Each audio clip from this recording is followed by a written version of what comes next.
Gostaria de dar as boas-vindas para todo mundo que veio prestigiar o evento. E, Bruno, por favor, me avisa quando estiver online. Tá bom. Então, é com grande satisfação que nós damos início ao primeiro evento científico do CEUCI. O CEUCI é o Centro de Estudos sobre Urbanização para o Conhecimento e Inovação. É um dos centros de ciências para o desenvolvimento. It is one of the centers for science that are funded by FAPESP, and its goal is to bring the scientific research done inside universities to authorities and societies so they can be used as subsidy for public policies. And this is extremely important so we bring more effectiveness to society. We have a great panel with the chair from the event, Professor Milena. We have Marcela, who is our scientific coordinator, and we have the honor of having Professor Ana Fratina, who is the pro-rector for research at Unicamp, who will also grant us with a few words on the event. So without further ado, I would like to hand the floor to Professor Milena. Good morning, everyone. It is a pleasure to be here with all of you. As Professor Gabriela mentioned, my name is Milena Serafim. I'm a professor at the Applied Science College, and I'm in partnership with the colleagues from CEUCI. And it's an honor to welcome you to our first international conference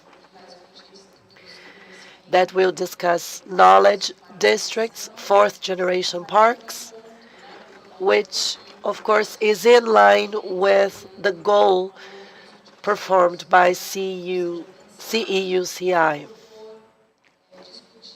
So develop and discuss alternatives for implementing knowledge districts and fourth generation parks.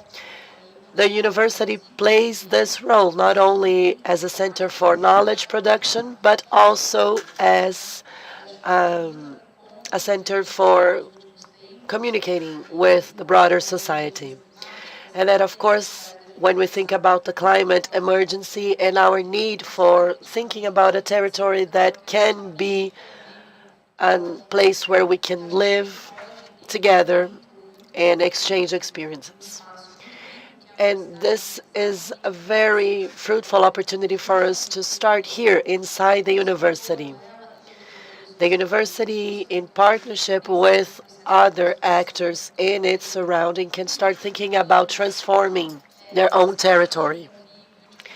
Thinking about urban infrastructure and public spaces that allow for more integration, and of course, considering all the knowledge development that is connected to sustainable development and the environment.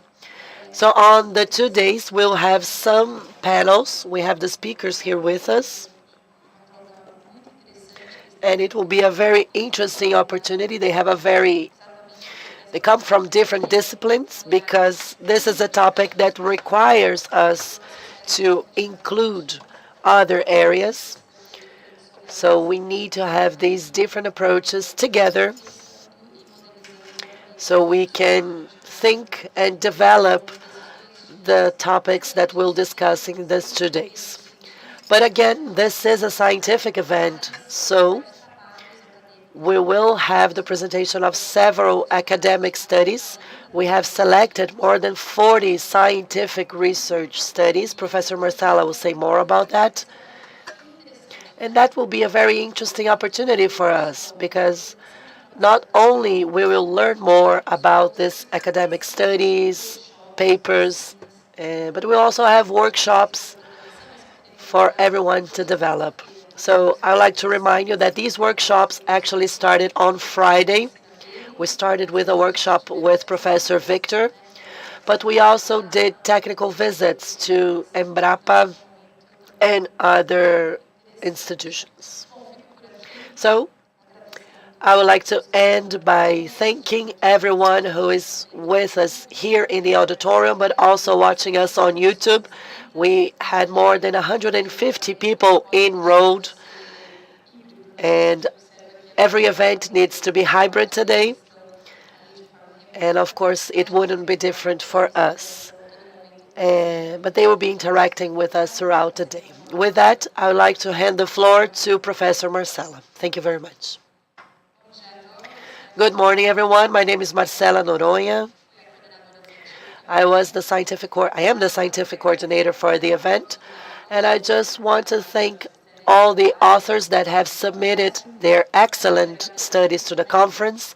I also would like to thank our evaluators that are listed on our website. They're all extremely qualified and certainly have contributed a lot to the quality of this event. I also would like to thank the coordinators for the different scientific sessions, Evandro Monteiro, Luciana Schenck, Conceição Silvério, and Talita Dalbello. I would also like to thank all the participants who are with us today, both here in the auditorium and watching us online. And again, after this opening session, we will have in the morning and the afternoon 4 scientific sessions when all authors will be presenting their studies. And I would like to invite you all to participate.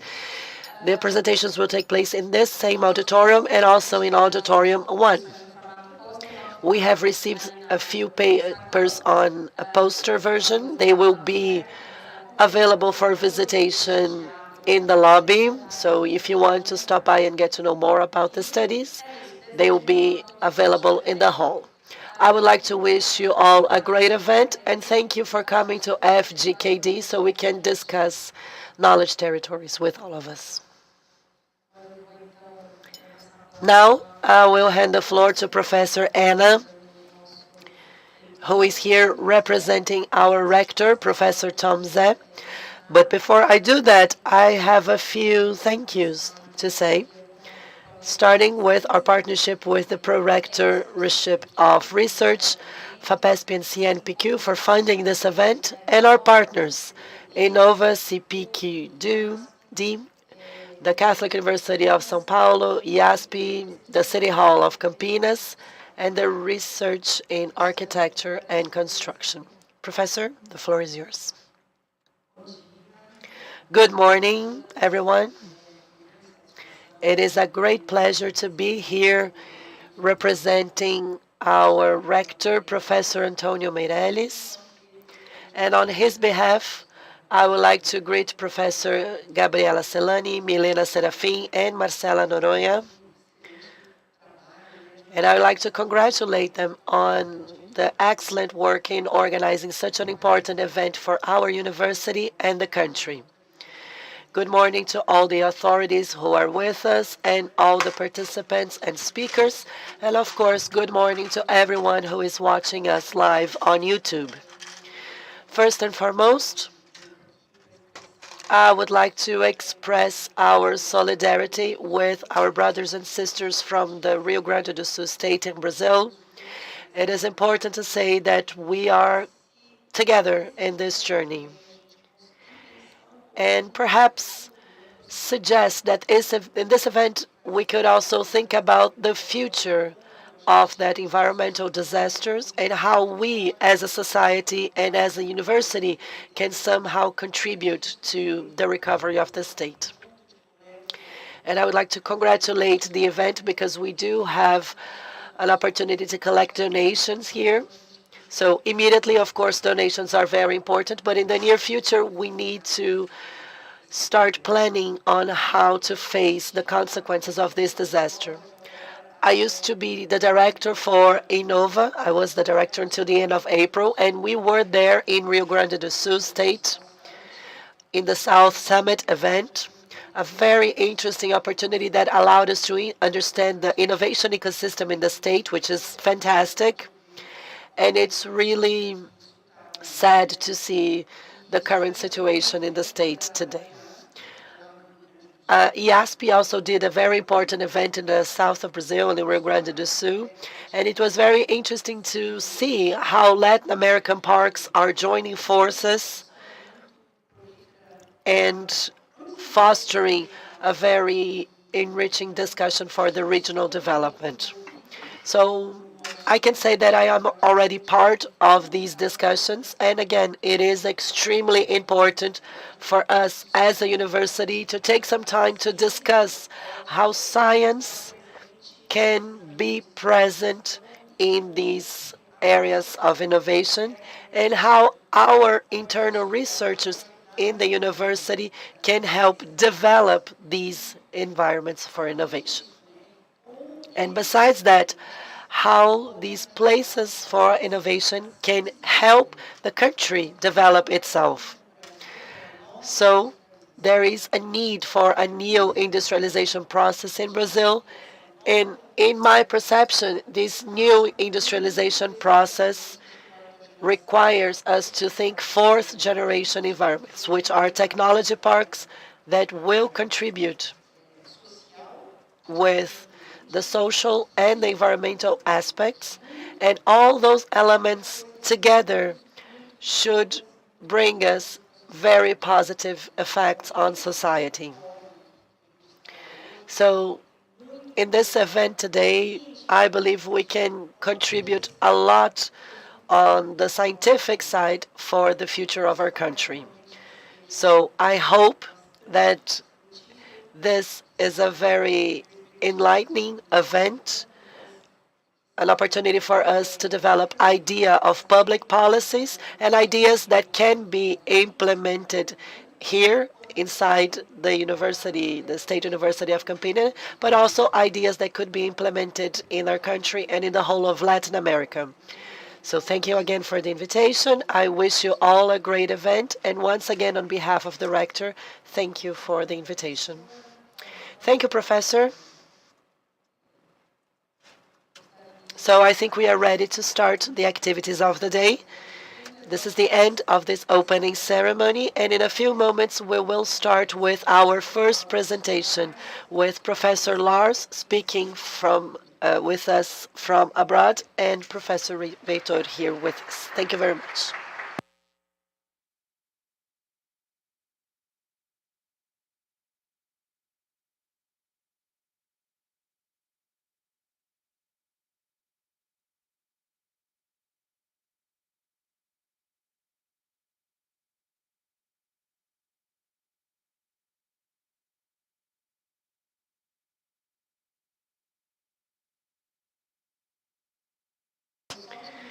So we will wait a few minutes before we arrange the next session, because we will start with our first presentation, who will be performed by Professor Lars Koenig.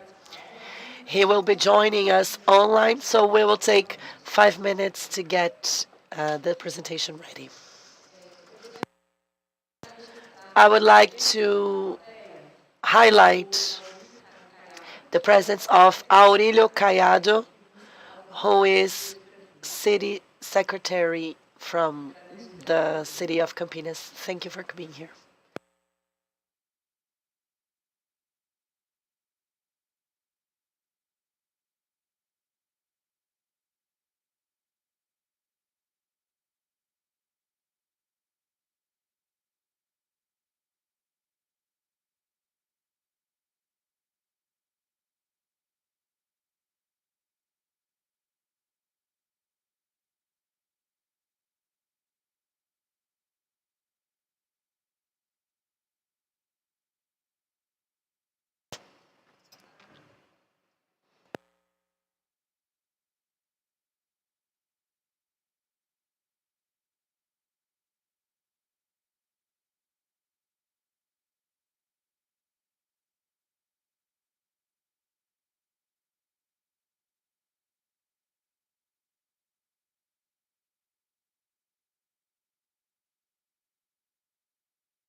Olá, Lars. O senhor nos ouve?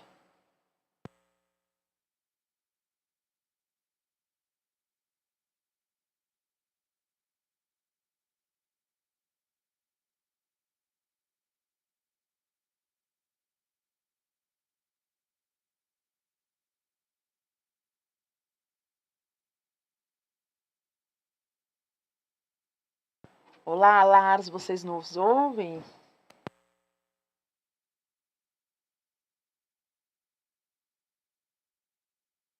A gente não está conseguindo te ver, Lars, e muito menos te escutar.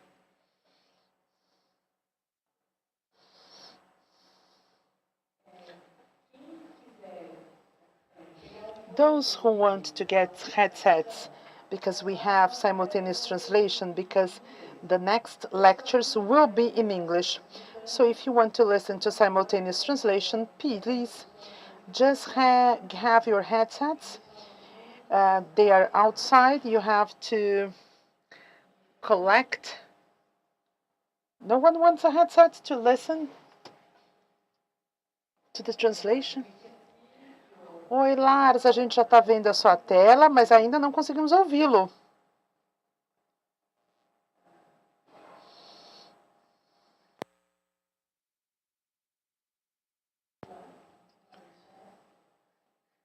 Se você quiser escrever alguma coisa no chat, tem esse atraso, né, na transmissão do YouTube. Então, nós já terminamos a nossa sessão de abertura hoje. Yeah, we can see your screen, but we still cannot hear you. We can see your PowerPoint.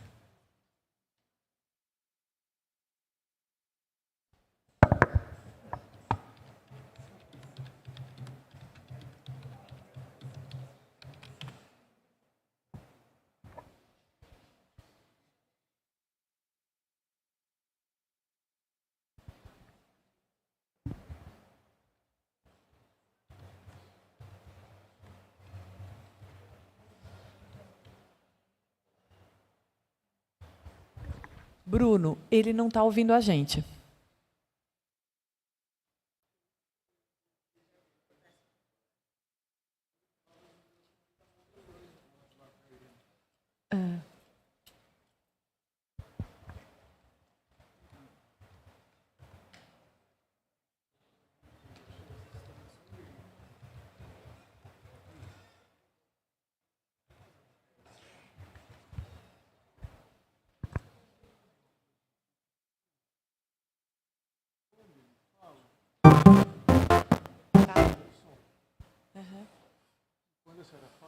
Alô, alô, alô, alô. Uhum.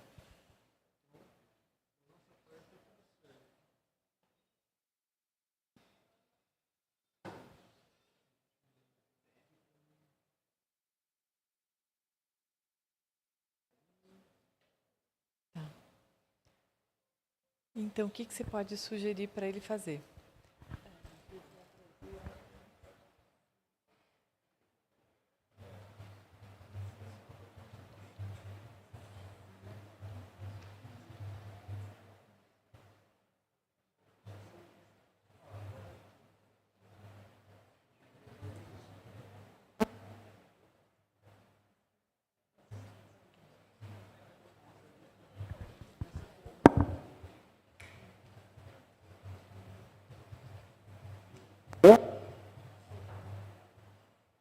Now I can hear you. Now we can hear you. Can you hear us? Okay, good. Now it's working. Let me just show up here so you can you see me now? Okay. All right. Thanks for coming, even if it's virtually. Thank you so much. We are very pleased to have you here, Lars. And so we're going to start with your presentation. And after your presentation, we'll have Victor's. And okay, let me just, sorry, we're having these technical difficulties, as always. But now it's working. Everybody can, yeah, I'm going to change the camera so you can see everybody who came here to see you today. Other people are watching online. Okay. So it's really a pleasure to have Professor Lars Koning. Actually, sorry, I'm going to shift to Portuguese, and because they're getting translation, okay? But now I'm going to talk in Portuguese. No, maybe it's easier even if I talk in English right now, right? Yeah, I think it's probably easier. So we're going to have Professor Lars Koning. He's a geographer and an economist. And he's at the Western Norway University of Applied Sciences. I'm not going to read all his curriculum, but you can check it out on our website. So without waiting anymore, let's start with Professor Lars' presentation. Thank you so much, Professor. And we'll have, you will have about 30 minutes for your presentation. After that, we'll go straight to Victor's presentation, and we'll have a session of questions and answers at the end, okay? So the floor is yours. Thank you. There was a slight interruption with the audio, but I hope you can hear me well. I will start the slides now. Let's see. That should work. Okay. Unfortunately, that means I can't see you anymore, but I trust you can hear me and can see my slides. Let me just double check.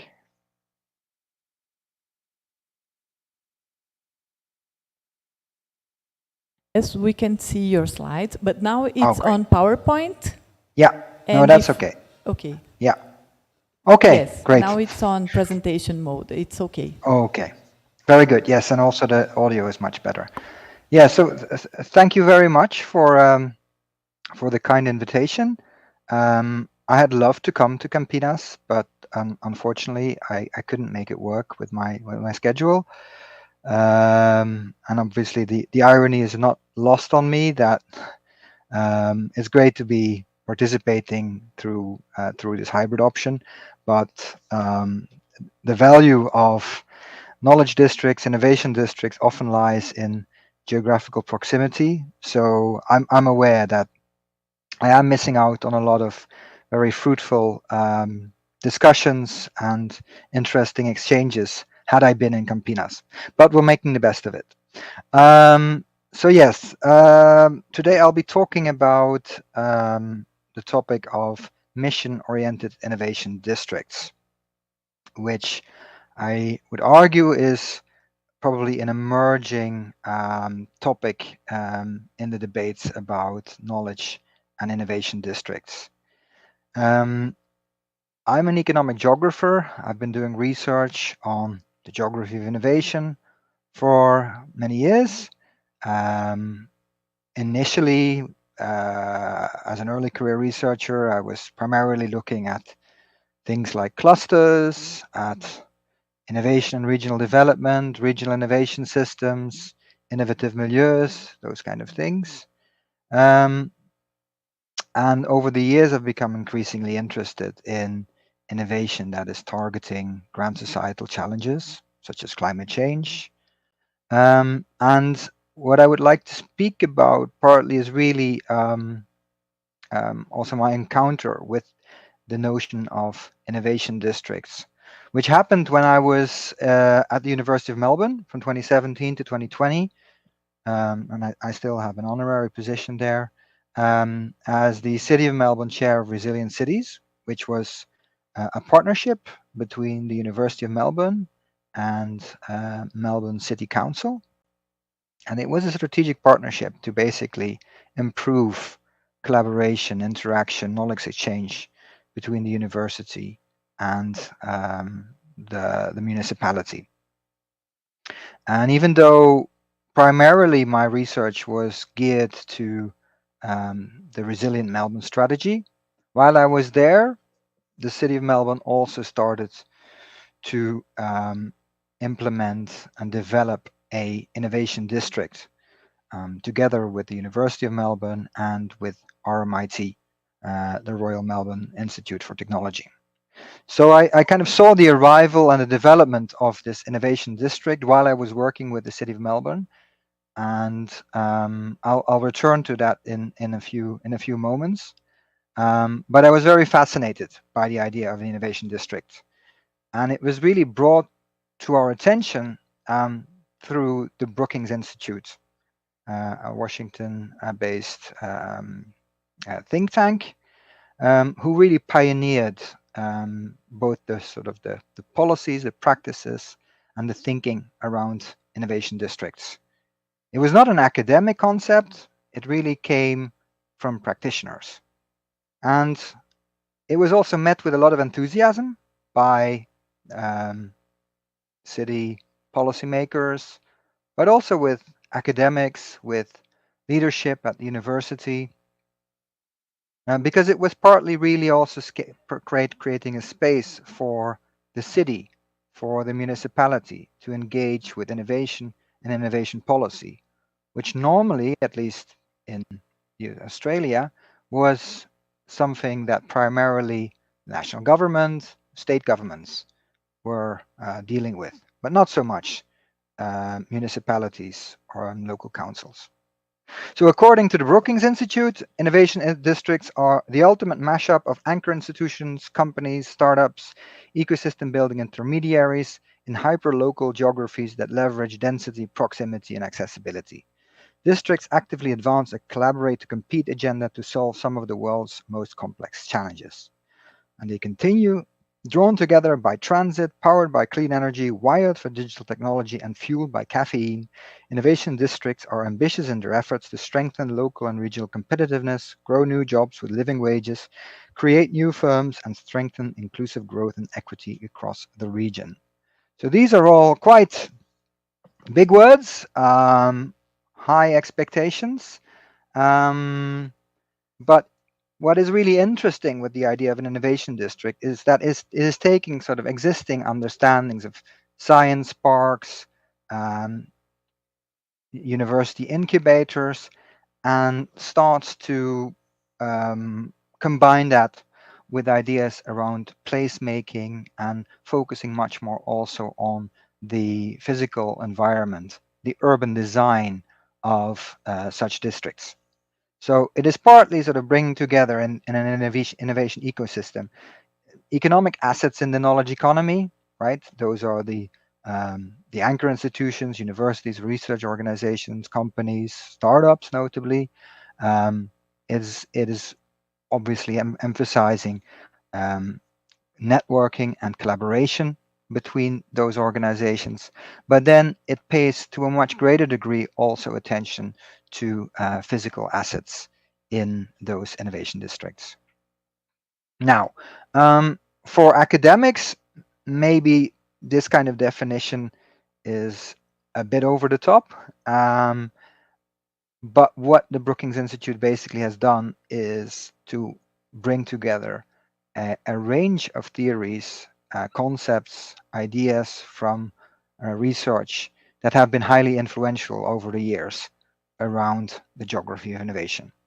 Of course, the work of Michael Porter around clusters and the importance of proximity for innovation, the importance of co-location between firms within a value chain, the knowledge spillovers that happen as a result in such clusters. They've also looked into the work of Annelies Saxenian, who has done an excellent study on explaining the success of Silicon Valley, and there also sort of has brought to attention the importance of culture, the importance of how communities of innovators, researchers collaborate between companies. In addition, obviously, the work of Richard Florida around the creative class, who very much sort of emphasized the importance of individuals, of talents, and the creativity that they bring to territories, and how at the same time those creative class people are drawn to places that are diverse culturally, in terms of views, worldviews, norms, values, but also very much drawn to cities as a result of the urban amenities that you can find there, the cultural amenities, but often also natural amenities, living amenities. And finally, I think they've been influenced by the work of Jane Jacobs and her emphasis on sort of the intangible qualities, the relational qualities of cities, and how a lot of creativity, innovation, knowledge exchange in cities happens really on the streets, again, as sort of part and parcel of everyday urban life. Still, I would argue academically or scientifically, innovation districts remains quite an ambiguous concept because it emerged at the interface of science, policy, and practice. But it is rapidly proliferating. According to the Global Institute for Innovation Districts, which is kind of a spin-off from the Brookings Institute, there are already around 100 innovation districts around the world, notably in large global cities like Singapore, London, New York, Barcelona, etc., etc. But there are probably even more because I think that count of the Brookings Institute was primarily focusing on global cities. While I could see that also now here in Norway, we see that innovation districts have started to emerge also in second-tier cities, like the one I am in right now here in Bergen.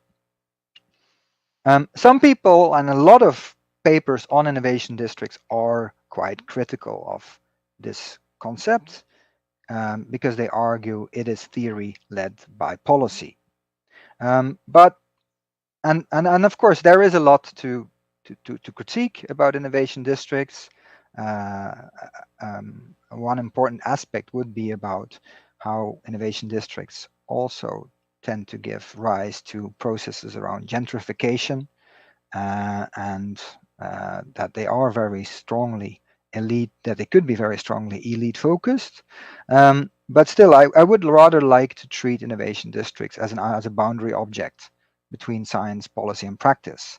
And for an innovation scholar, it is a very interesting invitation to engage with a phenomenon that is very real, that is very important for policymakers and urban practitioners.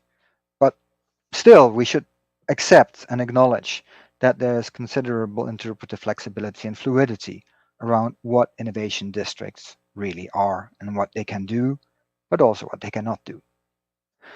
Now, as I already mentioned, I consider myself to be an innovation scholar, looking at the geography of innovation notably.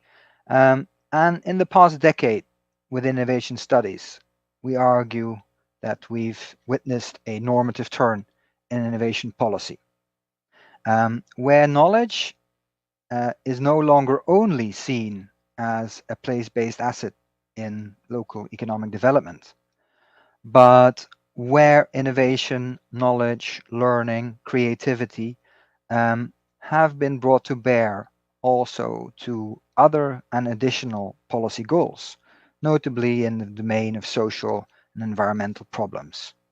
Polarization, inequality, housing affordability, and of course, a whole swath of environmental problems, of which climate change is probably the most critical.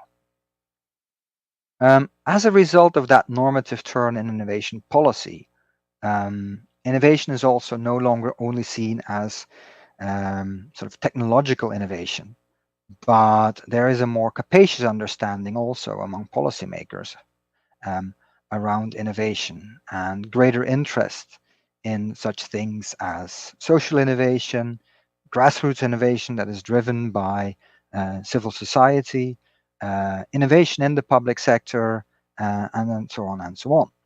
And as a result, also as this kind of broadening up of what we consider to be innovation, we are not only interested anymore in sort of the instrumental outcomes of innovation, growth, jobs, added value, productivity, etc., but also in the intrinsic values and outcomes of innovation. What are the real problems that are being solved through innovation processes?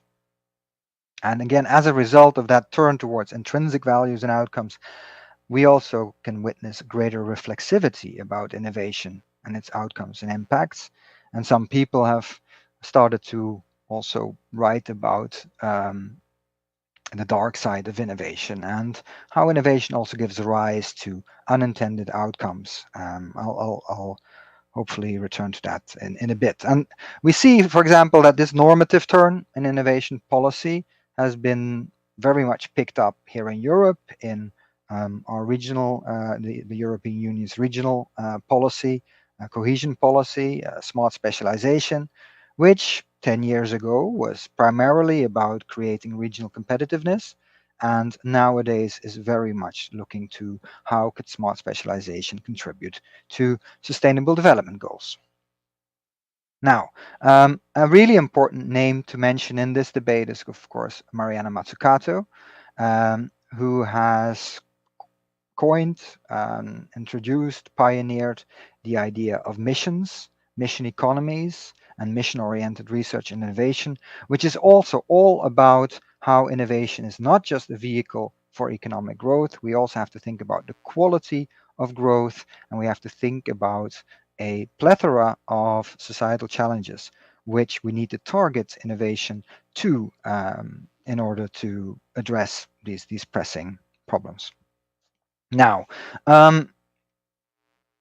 when I encountered sort of the first, for the first time, the idea of innovation districts through the Brookings Institute and with the collaboration with the City of Melbourne, it struck me that a lot of the wording, a lot of the descriptions around innovation districts was still very much about innovation for economic development, for economic growth.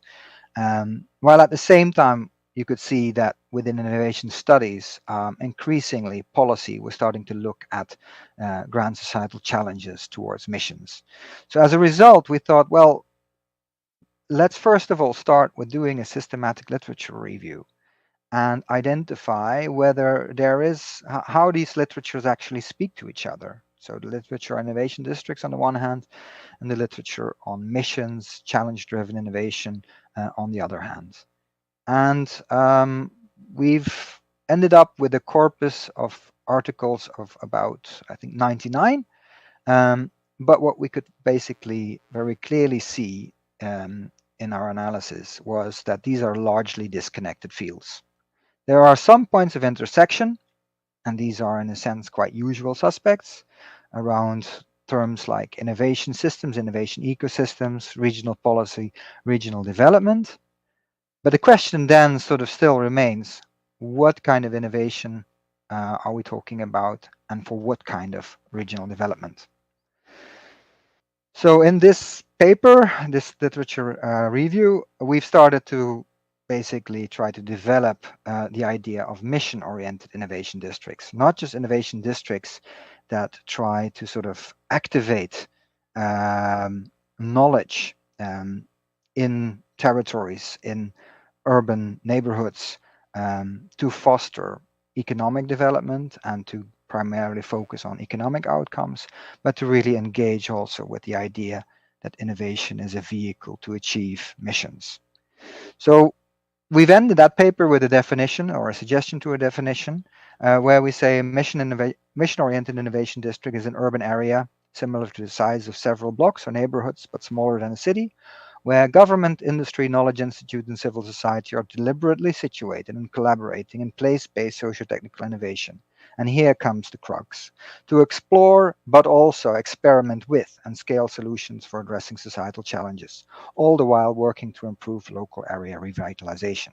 So an innovation district that not only focuses on the generation and the use of knowledge to create innovations, but also that actively tests those innovations. And as we know, there are many challenges that face our cities nowadays.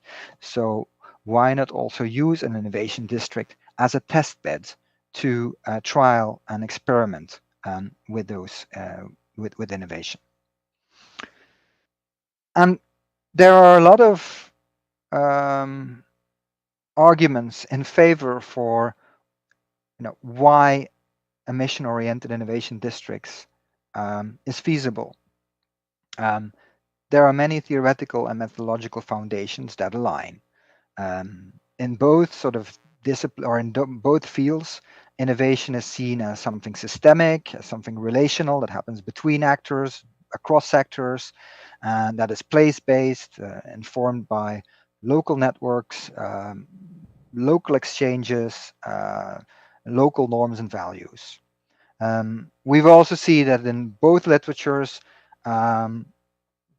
they initially started with the idea of sort of collaboration across a triple helix, but that is kind of now expanding towards a quadruple helix.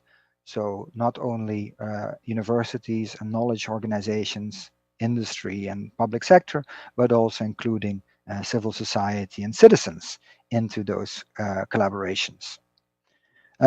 Moreover, there is good scope for complementarity. As missions sort of bring a focus on addressing pressing problems, it also has been criticized for not acknowledging how those missions sort of are developed and implemented and governed in a multi-level governance system.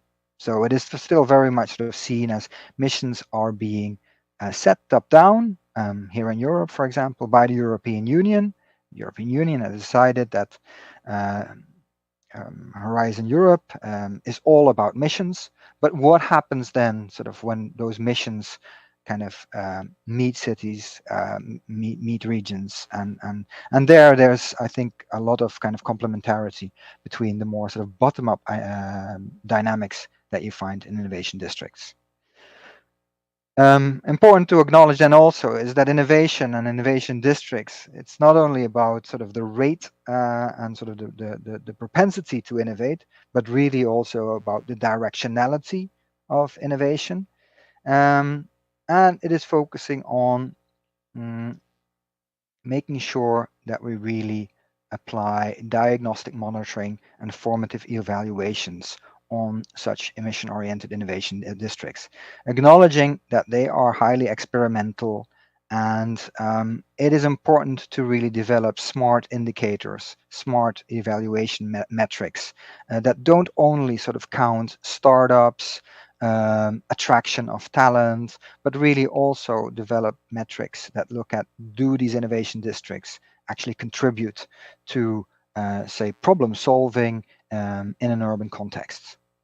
So the objectives of the mission-oriented innovation district would be placemaking, but very much also looking at how do we get sort of legitimacy and inclusion around innovation and around innovation-led local development strategies. And I think this is something that I already very much encountered in Melbourne.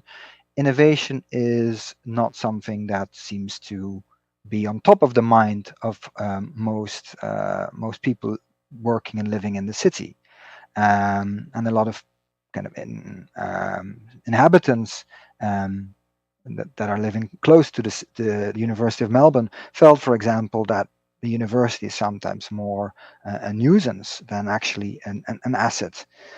So a lot of around the thinking around mission-oriented innovation districts would really be about sort of trying to work with citizen engagement, and doing that by developing, experimenting, and testing with innovation.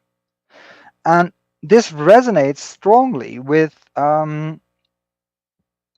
what could be seen as a turn towards innovation as experimentation.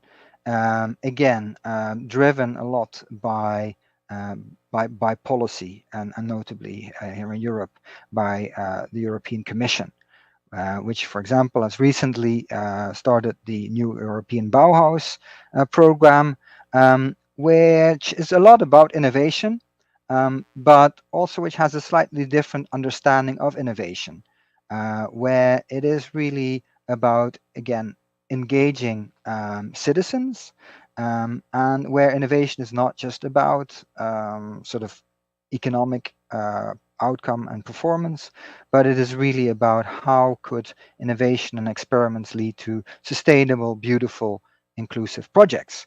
And interestingly, this idea of experimentation was also taken up by Vinnova, the Swedish innovation agency, in how they wanted to implement sort of mission-oriented innovation policy.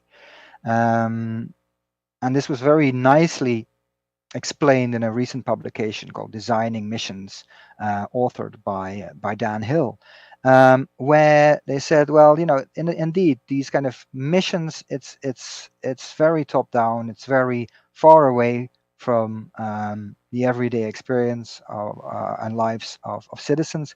We need to sort of bring those sort of missions and mission-driven innovation down to the level of the street. So they connected sort of national missions around climate neutral cities to really street level experimentation, opening up the street to become a public meeting place, but also obviously experimenting with new forms of mobility, new forms of energy provision. And in that sense, then sort of it starts to look very much like what is called an urban living lab. Sites and cities where stakeholders are allowed to design, test, and learn from innovation in real time. So again, not just about creating innovation, but really about testing innovation. And even though when the innovation district notion kind of came to the city of Melbourne, and it came sort of through the Brookings Institute in the form of a policy instrument, primarily geared to sort of economic value creation and economic sort of revitalization and stimulation of precincts close to universities. The municipality was actually kind of quite bold and said, well, we really want to use that innovation district also as a test bed. So in addition, the Melbourne Innovation District, this collaboration between the City of Melbourne, the University of Melbourne, and RMIT, was partly about enterprise activation, and there was an incubator, there was a science park, all that kind of more conventional kind of support that you would expect in an innovation district.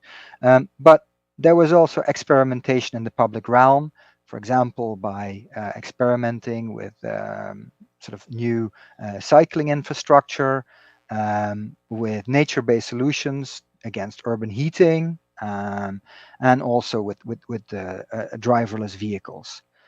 But there were other projects within the innovation districts as well, around, for example, housing affordability and how social innovation could be leveraged to address this problem. And I think a very interesting aspect was also around thinking around institutional design in the city. And again, kind of going back to the idea of a quadruple helix, which we often sort of just understand as a collaboration between state, industry, universities, and civil society. They were really looking at also in the way that in an innovation district, there was experimentation with institutional hybridization.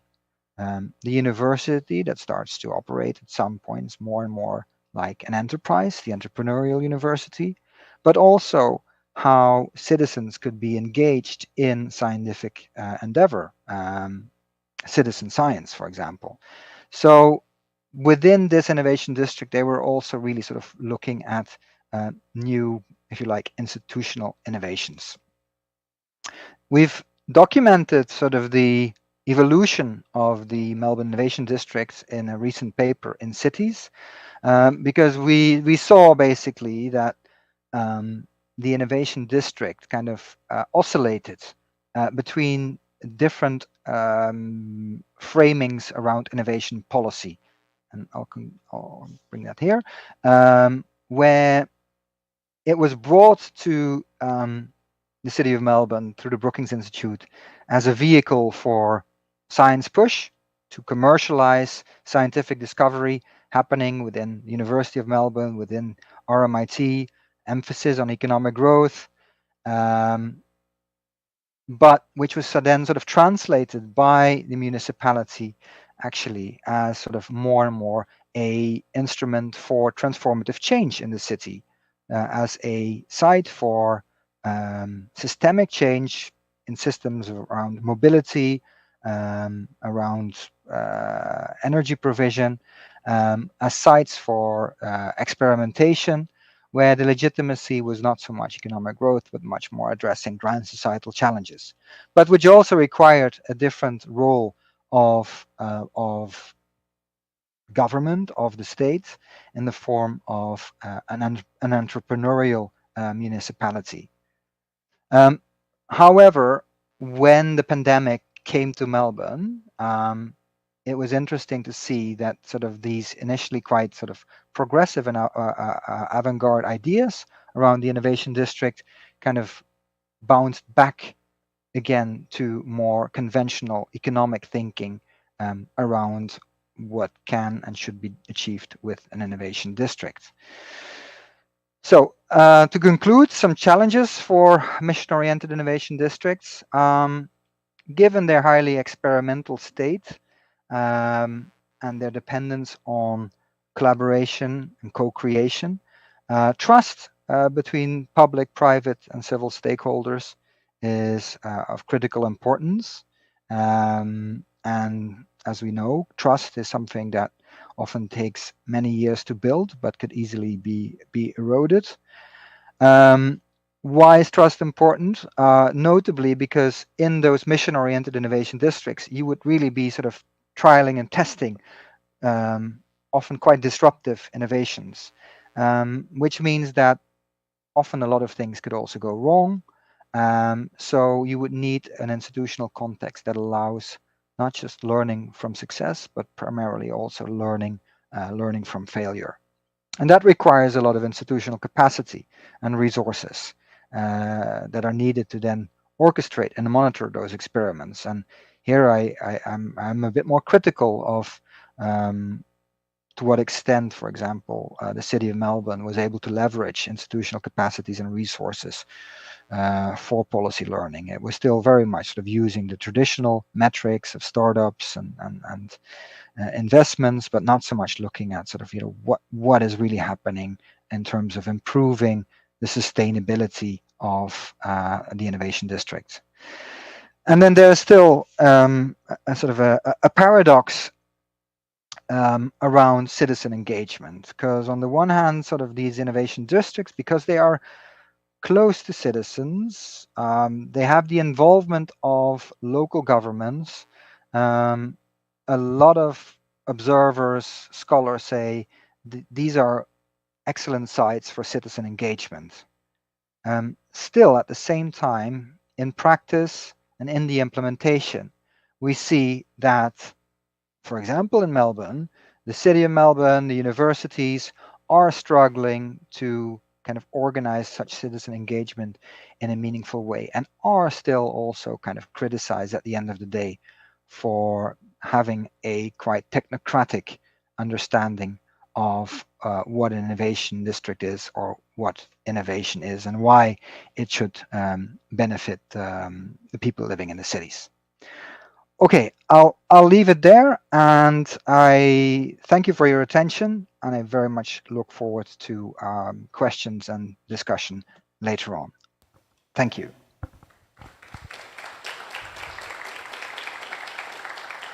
Thank you so much. Thank you so much, Lars. I think this was a great introduction to our conference. And I'm sure that now we will be able to see some examples of mission-oriented innovation districts, right? Probably from Victor.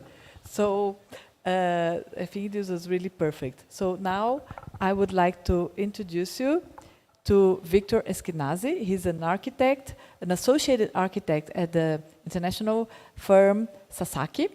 And again, I will not read his full curriculum that would be too long, but you can check it out on our website.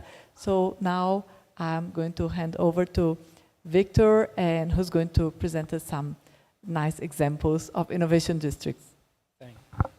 Thank you, Gabi. Oi, todo mundo. Bom dia. I'm going to do this presentation in English so I can, engage in a dialogue later with Lars as well, who I believe is going to stay in the background. Let me just see how I can navigate this. Good. So,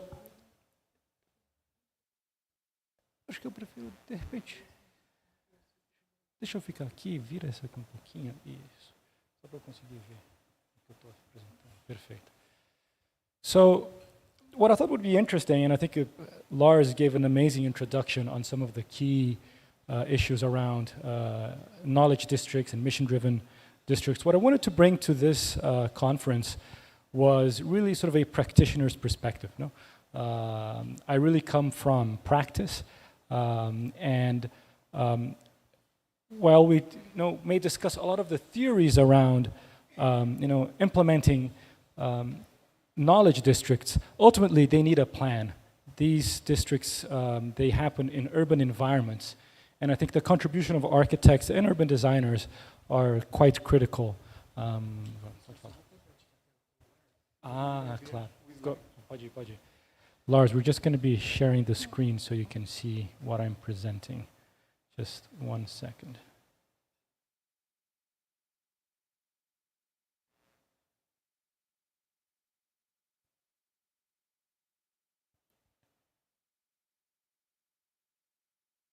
And then control.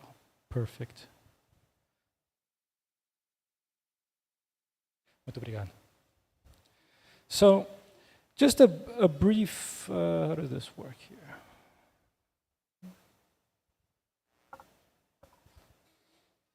Okay, this is working now. Just a brief intro on Sasaki. We're a Boston-based firm located in the US, obviously. We have offices in New York, Denver, LA, and Shanghai. And what's interesting about sort of our location in Boston, and I'm only mentioning this just because I feel it's relevant given what we're discussing today, is that it's one of the largest concentrations of academic institutions in the country. And it really is at the heart of how our practice was founded in the 1950s by this man right here at the center, Hideo Sasaki. He was a Japanese American. He was the chair of the Harvard Department of Landscape Architecture at the GSD, and he is known for revolutionizing teaching of landscape architecture within academia. And what he realized is that innovation that he was sort of developing within the GSD, the Graduate School of Design, was quite relevant in practice. And what he did is he sort of developed an ethos, a methodology for working in an interdisciplinary way that was extremely innovative at the time. Today is a bit more common practice and commonplace, but it still is in our DNA. And what really started, as a small practice, what we would call today a startup, that wasn't called startups back in the 1950s, has developed into a firm of over 300 people across multiple offices. And this notion of, connections with academia are quite important in our history because today most of our work is still for universities. While we have a fairly strong civic practice working with, governments, NGOs, and a commercial practice related to, the sort of, developers and commercial sectors, 70% of our work is for universities, not only within their campuses, but in this emerging trend of working in the sort of intersection of cities and institutional environments. Many of these that we call innovation districts. So I've been working on many of these over my career at Sasaki with my colleagues. And what I wanted to do today is really sort of show some lessons learned of different projects that we've been working on and distill some of the key principles for discussion, and ending perhaps on a case study that shows how you sort of really design and create an innovation district from, I wouldn't say from scratch, but from the get-go. So the first thing that I wanted to know, as I started working in these types of projects was, how do you define an innovation district? And I think, Lars did a great job in his slides, but I think if you were to sort of distill it to the most basic elemental aspect, for us, it's a place where you produce knowledge, where knowledge is created, knowledge is transferred, and that's the sort of main difference between a sort of knowledge district that really focuses on the innovation economy and mixed-use districts that are more focused on the consumption economy. This requires a set of components in terms of programming around collaboration spaces, business support, etc., but also elements of livability around housing, around food, around the in-between spaces that create with public spaces, with streets and parks. And all of those together are sort of the ingredients that are able to establish these innovation ecosystems in cities across the world. I'm sure you've seen diagrams like these in many places. I also think that we'll probably see more of these as we see other presentations in this conference. But the critical element that sort of allows us to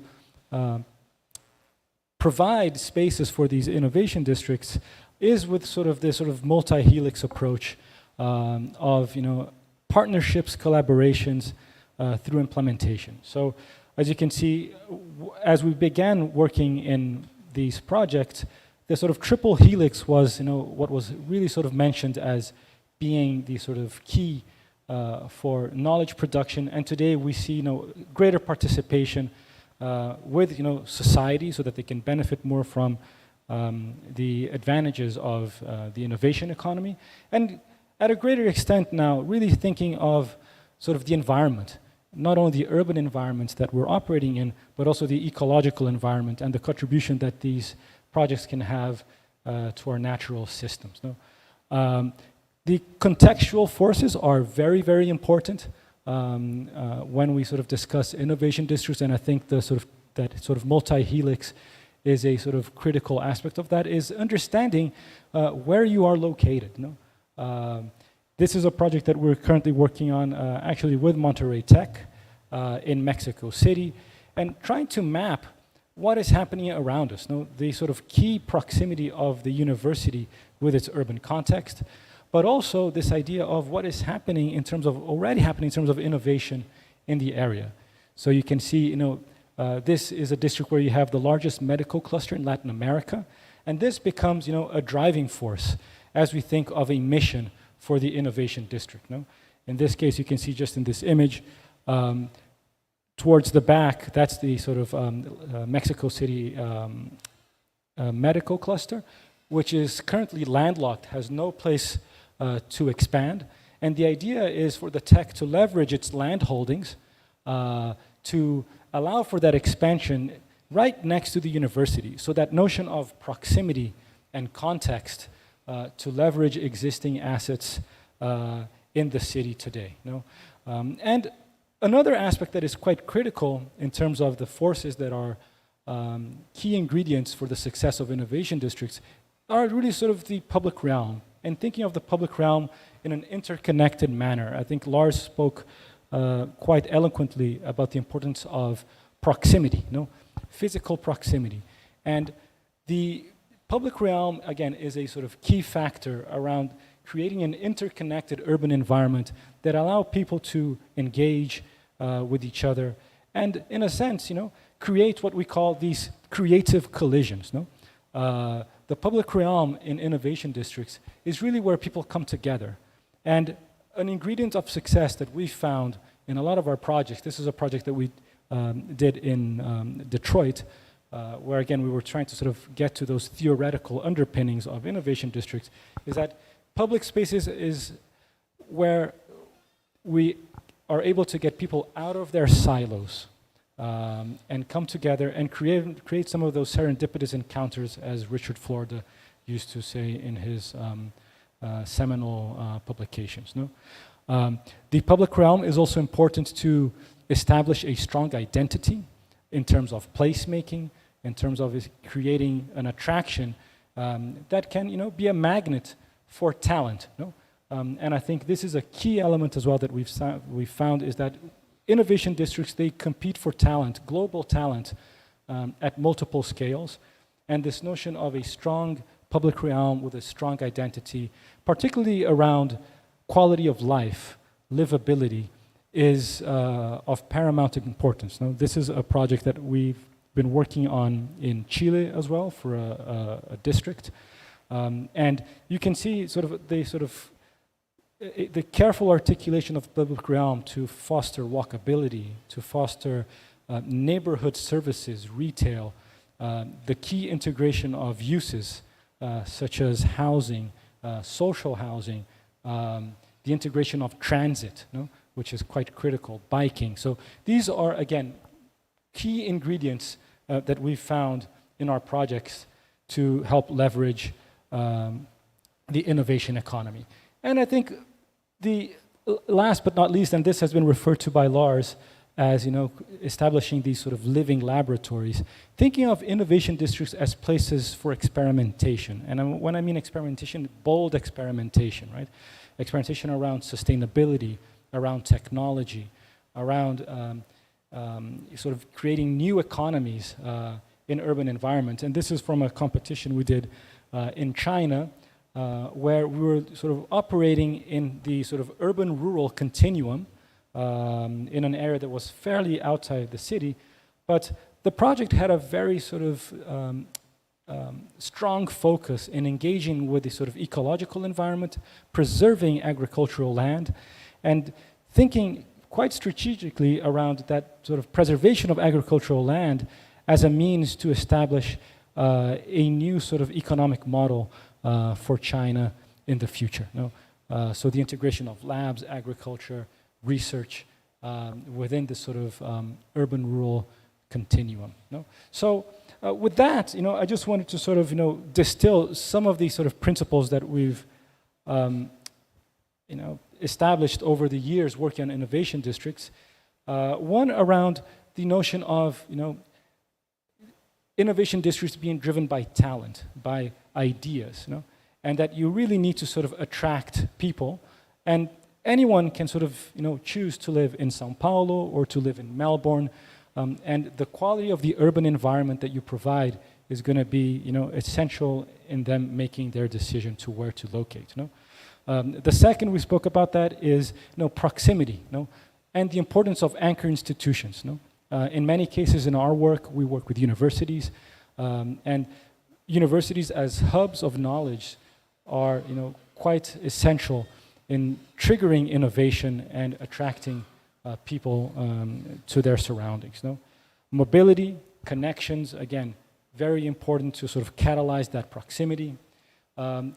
Integration of uses, as I mentioned before, but not only the sort of primary uses that we talk about when we speak about districts, housing, commercial, really sort of the in-between spaces, the cafes, the sort of public spaces, the sort of restaurants. All these are very, very important ingredients for the success of knowledge production.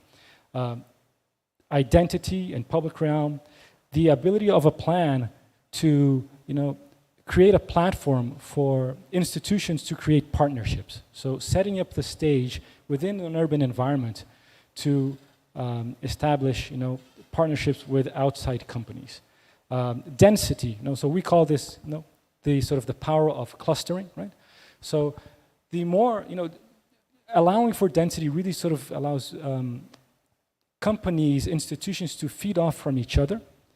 And this is something that, as you'll see in our case study, is quite critical, thinking of that density and that proximity of different uses and allied industries. And last but not least, infrastructure. And infrastructure is not really only the sort of fiber optics and the sort of usual urban systems that we see in urban environments, but also the support networks. How are you sort of providing business support services for entrepreneurs? How are you sort of allowing spaces for events, spaces for showcasing of ideas, places for people to come together? Those are all extremely important in the context of establishing a knowledge district environment.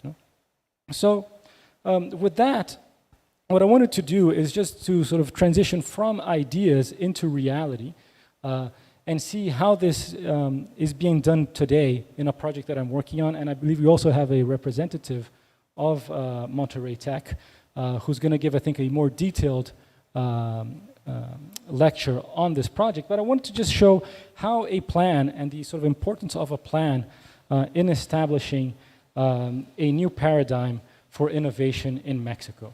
So this, for those who don't know, Monterey Tech is a very sort of well-ranked institution in Latin America. This was actually the sort of first planned campus in Mexico, located in the city of Monterrey, which is in the urban industrial hub of the country.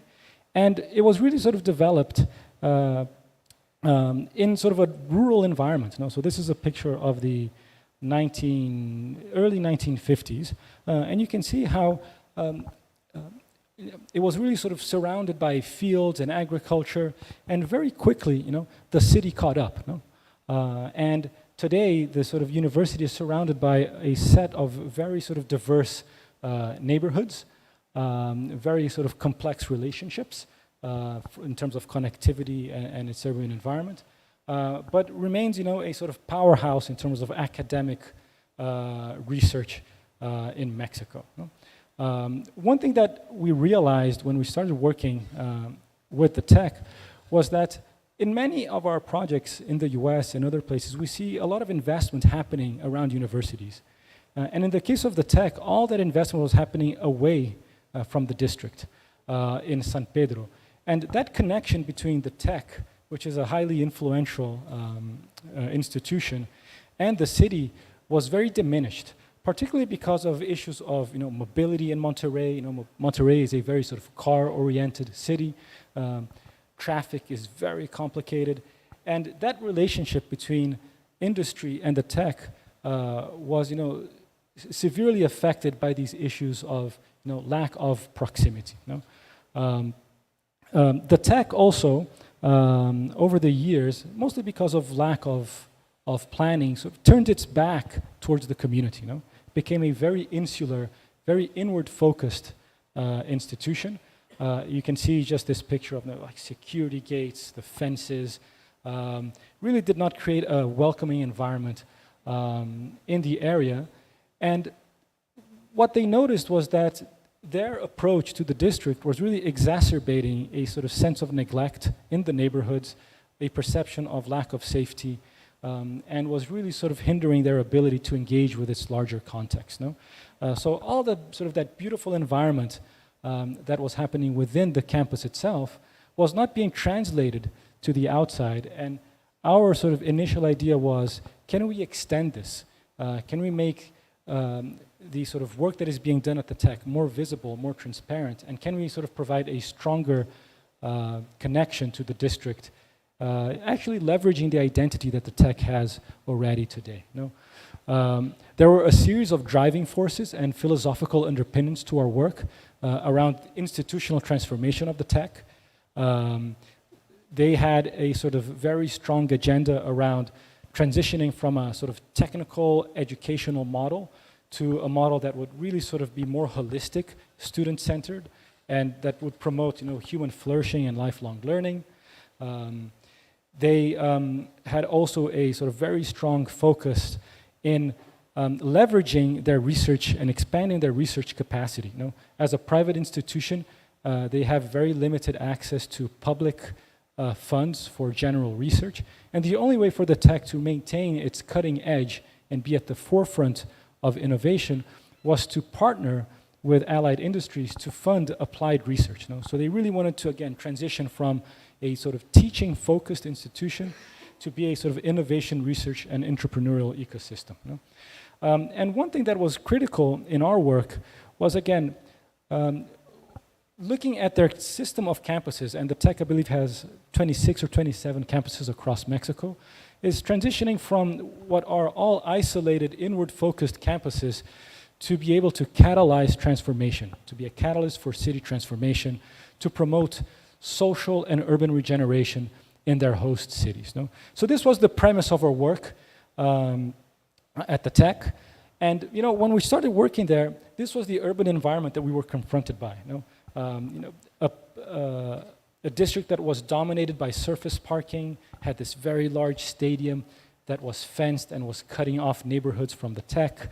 You had a lot of underutilized spaces, not only open spaces, but even their land holdings with very low density development, a very weak public realm with very wide streets that created barriers for connections with their urban context. And neighborhoods that were quite disengaged. Again, very isolated, becoming really the tech being an island within its larger urban context. So our work really started to establish ideas at three scales. One at the academic core, where we really focused on an institutional transformation around a new pedagogical model, making spaces more interdisciplinary and more engaging for students. In the immediate context, leverage the land holdings of the tech to create that innovation ecosystem environment and provide spaces for the community and the tech to come together. And at the district, a strong focus on community engagement, improving the quality of life for residents in the area, and again, sending a clear message, not only for the community, but for the city as a whole, of the transformations that are coming underway. So the big moves for this plan, again, this is just the existing aerial of the tech, actually not existing because a lot has changed since then. This was around 2014. The big idea was to create this public realm network that would stitch together seamlessly the neighborhoods, the tech, and the city. Towards the east, create a district on tech land arranged around a central park that would be open to the community. And around the north, and I'm not sure if there's a pointer here that works, let me see. And around the north, create a new mixed-use district that really focused around innovation and allowing allied industries, companies, to be relocated around the tech and leverage those relationships for applied research in the coming years. As you can see, this is a three-dimensional view of that plan coming together, and I think this expresses a bit of that idea of density, trying to really leverage that land to bring people to live at the tech, to come work at the tech, and really transform the campus environment. So I will not spend too much time on this, but I think a key aspect was to rethink the nature of how students use the space on the campus, creating more opportunities for peer-to-peer learning, engaged learning at the heart of the campus, and on the edges, interdisciplinary research spaces that would be influencing what would be happening at the edges of the campus with these design nodes, biotech nodes. It all began with transformation of existing buildings or existing spaces. This was, their existing library that was really designed as a fortress, as a bunker, was hardly used by any one at the campus, had no connection to the outdoor spaces of the university. We designed a new university that was a 21st century university, really focused on collaboration, informal learning between students, creating an environment where people could, seamlessly engage with each other and learn from each other. This became, the new social crossroads for the tech, a huge success in terms of allowing students to stay longer on the campus. Now, before there was a paradigm of students driving to campus, taking classes, then driving back home and studying home because there were not enough social spaces on the campus, and this completely changed that paradigm. Another great project that we were fortunately be able to implement with the tech was this pavilion that was really thought around engagement, transparency, and connection to be able to showcase research and innovation within the university. So this is a place for flexible events, for lectures, so everyone who arrives at the tech knows what's happening on campus. On the day-to-day, it can be reserved for students for their own events, or they can be used for just informal learning as well. We have a strong focus on new interdisciplinary learning spaces, bringing together disciplines. that were before really in silos and now are sort of much more engaged.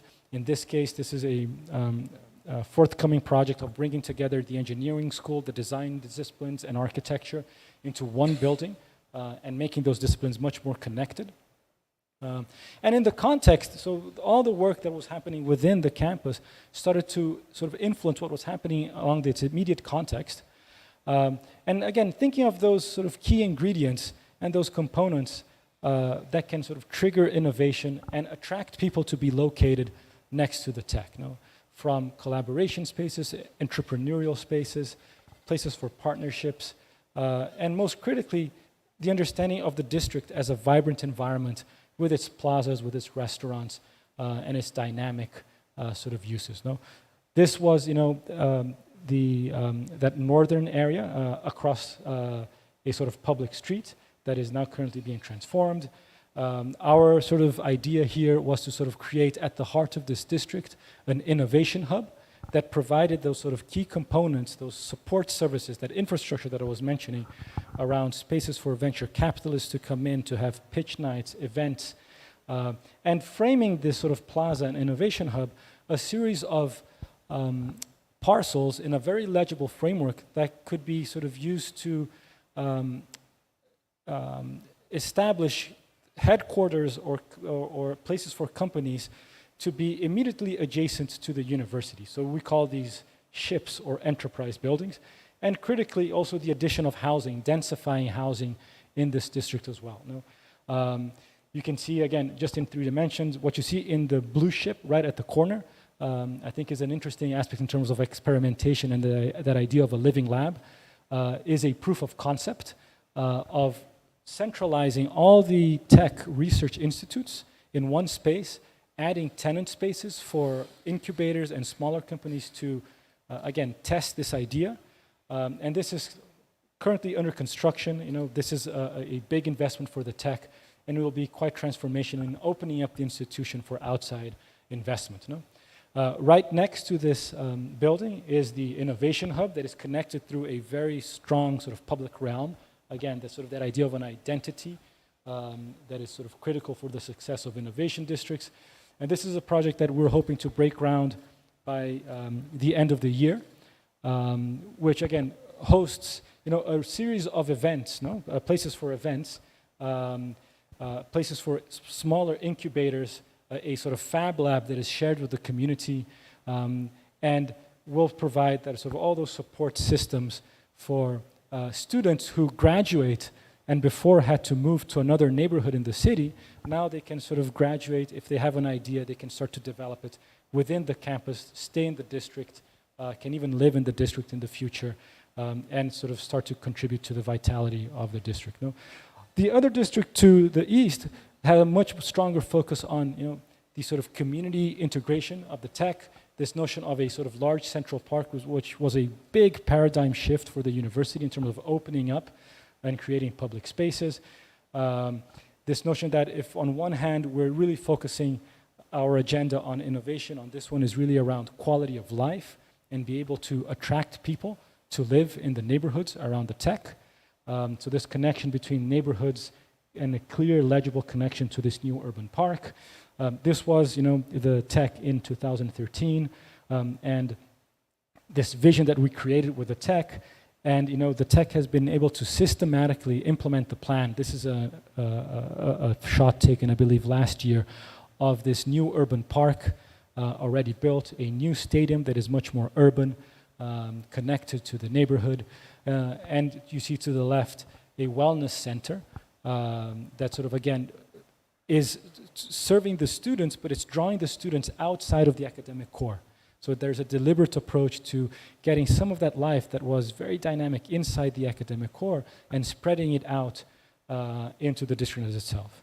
And very importantly, what this park does, it sort of creates value and it sets the platform for developers to come in and start investing in the tech, which is now, I think, the next step in the evolution of the district. These are just some images of the park, a place for families to come together, has been a huge success. And lastly, looking at the district, Back in 2014, we sort of did this whole mapping of all the different communities that were surrounding the tech. We sort of mapped strategic investments in all these neighborhoods that the tech could, use to start partnerships with the community, with the city of Monterrey, to improve quality of life in the district. This involved projects for public parks that were donated to the city. So this is a park that was somewhat neglected right next to the tech. We did a project that, again, worked with the community and was donated, was partly implemented by the municipality. We also worked in establishing a new sort of way to think about the streets in the district. And these are streets that are several blocks away from the university, but thinking of transforming them with an enhanced public realm, with bike lanes, with community facilities. And the tech very wisely used this idea to engage the community in a very participatory process. No? So think of that sort of bottom-up, top-down relationship around engagement. Sort of this was an opportunity to sort of engage the community and so that they can see how they could benefit from investments in their neighborhood. No? And I mean, the image of the university, I think, was something that was quite lacking. No? So all these investments in the public realm were also used to shape the image of the institution, how it relates to its neighborhood. And I think one thing that is amazing to note is not only an improved pedestrian environment, but no more fences, a much more subtle way to deal with security, being much more open, much more engaged, and really setting a new type of partnership with the city of Monterrey. And these are just some examples of the transformation of the public realm. All have been implemented, and I really have to sort of give a shout out to the university for tirelessly and systematically implementing some of these ideas. So in terms of metrics, and I think those are kind of important just to understand sort of the results of some of these sort of projects. I think the power of a plan, as I mentioned before, just having clarity and sort of the university's vote of confidence in the district triggered $500 million of private investment in the district, which is quite substantial. In terms of increase in businesses, registered businesses, 23% of increase in commercial activity, which is 3 times the sort of city average increase in the last years. So you can clearly see very tangible results in these kinds of investments. So with that, I'd like to close this presentation. Thank you very much for the opportunity, and I'm looking forward to any questions or discussions that we may have with the audience. Thank you.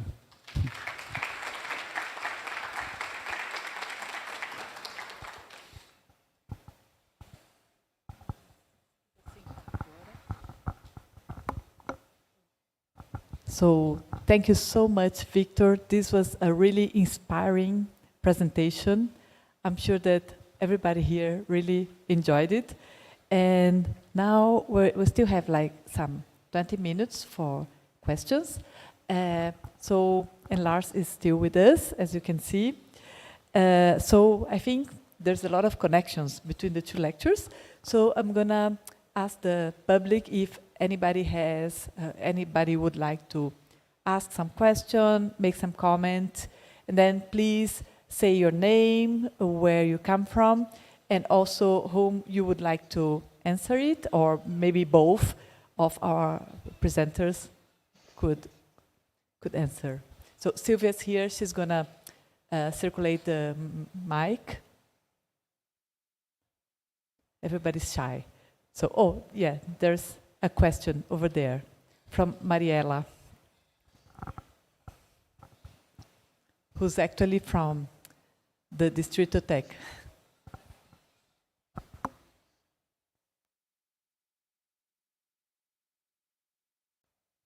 Mariela, ¿puedes hablar en español? Y Víctor lo traduce. Hola, buenos días. Tengo el placer de vivir en Distrito Tech y quería preguntarle a Víctor, ya que comentaste que el 75% de los trabajos de Sasaki, de la firma, han trabajado en universidades. ¿Qué otro ejemplo tiene ese avance en la realidad, porque mostraste pues plan y realidad, plan y construcción, plan y gente viviendo de manera vibrante ese distrito. Me gustaría conocer si hay otros ejemplos que tengan ese nivel de avance.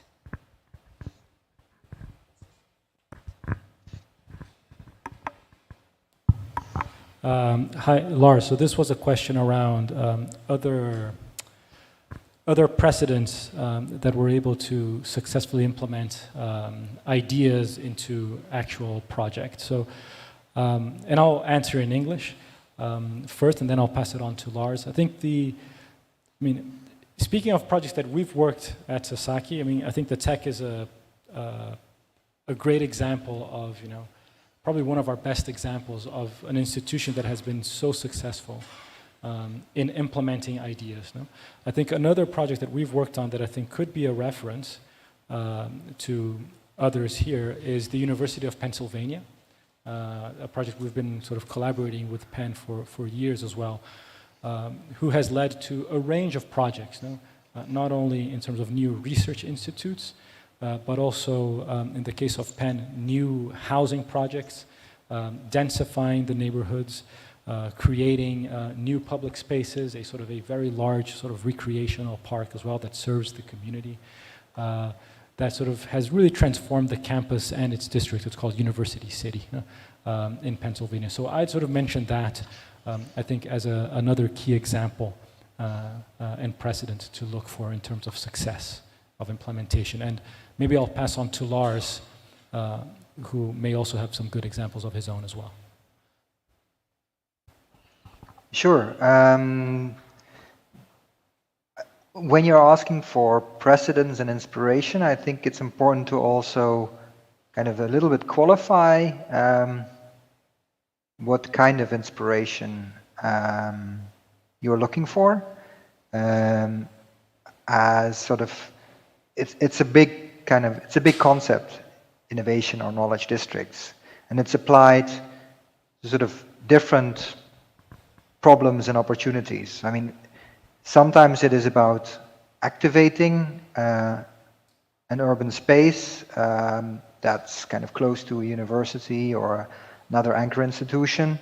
In other cases, it is really about an area with severe socioeconomic problems that are not necessarily kind of close to a big university. It depends on whether you are talking about an innovation district in, mega cities like Monterey or Melbourne, or whether you're more talking about second-tier cities.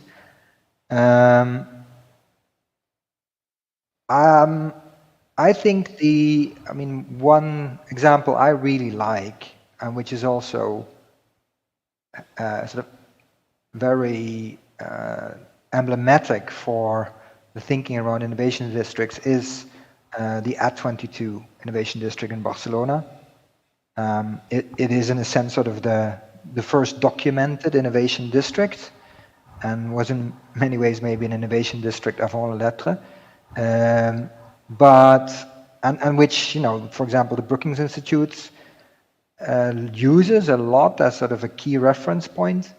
But what really stands out also with AT22 is that it had a lot of the features that Victor also mentioned about, mixed use, great emphasis on livability, but also not shying away for some of the sort of more deeper-seated sort of problems of a neighborhood, which in the case of AT22 was really about housing affordability.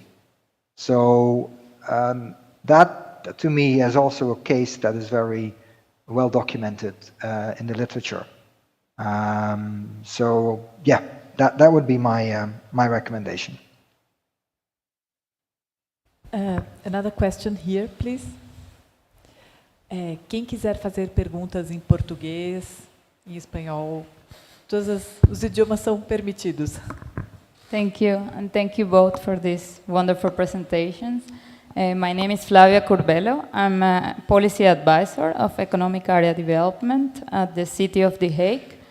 So I saw a lot of similarities with the presentation that I'm going to give this afternoon, because I'm going to combine also lessons from theory and practice. So I have a question that maybe is related to both of you, and that has to deal with the involvement of citizens. So Lars, you mentioned trust as a very important condition for mission-oriented innovation districts if you want to use this space as living labs.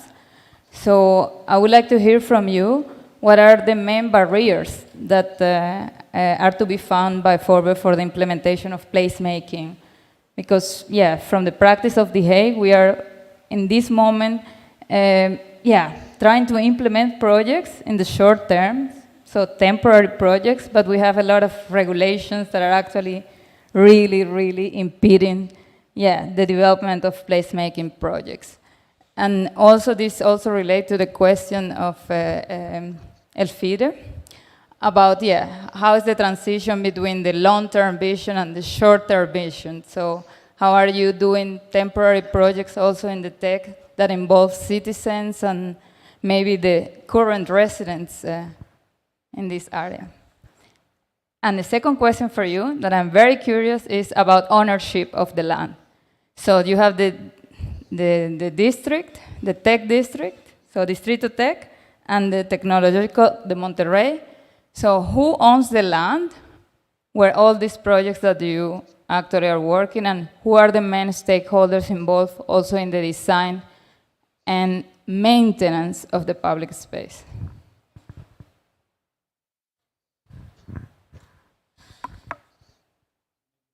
We should go first.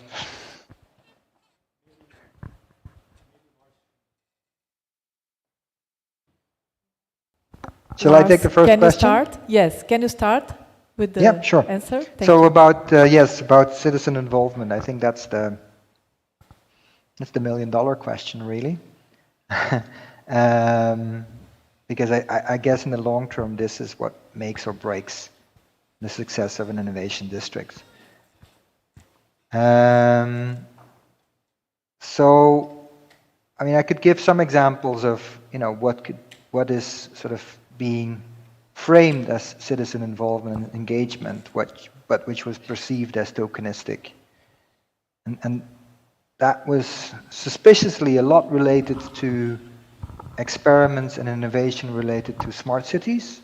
I'm now speaking primarily from the case of Melbourne, where you could say, a lot of digital technology was being used to, monitor how the city was being used, where people were moving, what they were doing, and which was framed as kind of a way to co-create knowledge about the city, but which in a sense backfired, because this was basically which was perceived by the community as basically using citizens, residents, as guinea pigs in sort of an experimental city, and where basically the technology was maybe running ahead of the problem and the use. So I think it is much more about early on inviting the community and residents into a debate about, what are the real challenges that you are facing living, working, playing in this city, and rather than sort of suggesting that therefore you need innovation XYZ or technology XYZ to co-create those solutions with the community, which often then also, again, suspiciously, you find that a lot of those co-created solutions are very innovative, but not necessarily high-tech or very highly expensive, but could be quite mundane innovations. So, but obviously it is a big challenge to then decide, who are the representative citizens that you engage with. And again, in Melbourne, we were fortunate that there was a strong and highly organized resident organization that kind of already brought together the interests and the voices of the community. But in some other instances, that would probably be you need to do much more preparatory work to first of all identify who are the members of the community that we should be talking to, and that again, being place-based, being grounded, innovation districts could do that, but it may take quite a bit of while to sort of build up those platforms, build up those arenas, before you start then kind of co-creating and testing possible solutions. And I would be very curious. Thanks, Victor. I really loved your presentation, and I'm obviously blown away by the aesthetics of it. But I was also curious to hear a bit more about sort of how you've come up with some brilliant designs and sort of solutions. But we're curious to hear more also how you who and how did you engage the community and the residents in all this? Yeah, so those are actually very good questions. Thank you for those. What's interesting about the tech, and I don't want to get into a lot of detail because we do have Mariela here, who I believe will, I think in her presentation, go over some of these aspects, I think in greater detail than I can, given that she's at the tech internally. But what the tech did was to create a sort of structure to manage the project, externalize the project, and engage with the community. And it's called actually Distrito Tech. They very wisely occupied a storefront in the neighborhood, so it's not something that is inside the campus, so it's open to everyone. And you can just walk in, get information.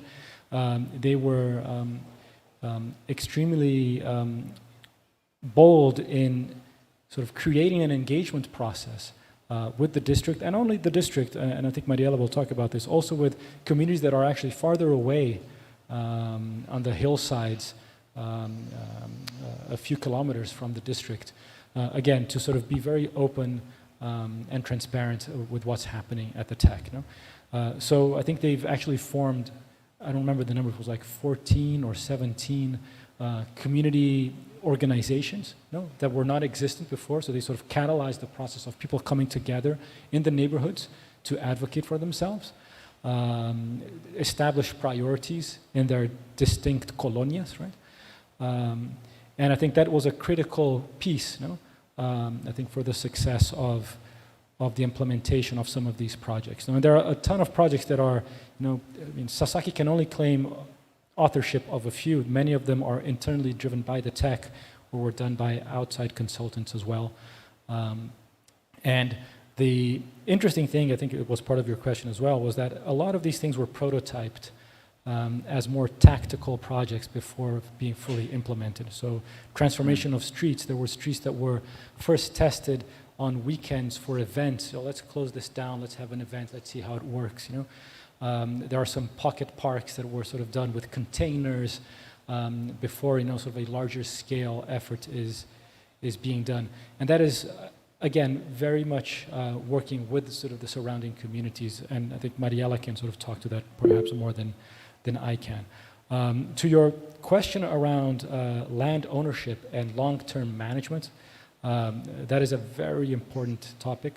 The tech had the privilege to own the land. All that land that they owned was immediately adjacent to the campus. So they have full agency on what they can do. They have a lot of influence in Monterrey, being a sort of powerhouse academic institution.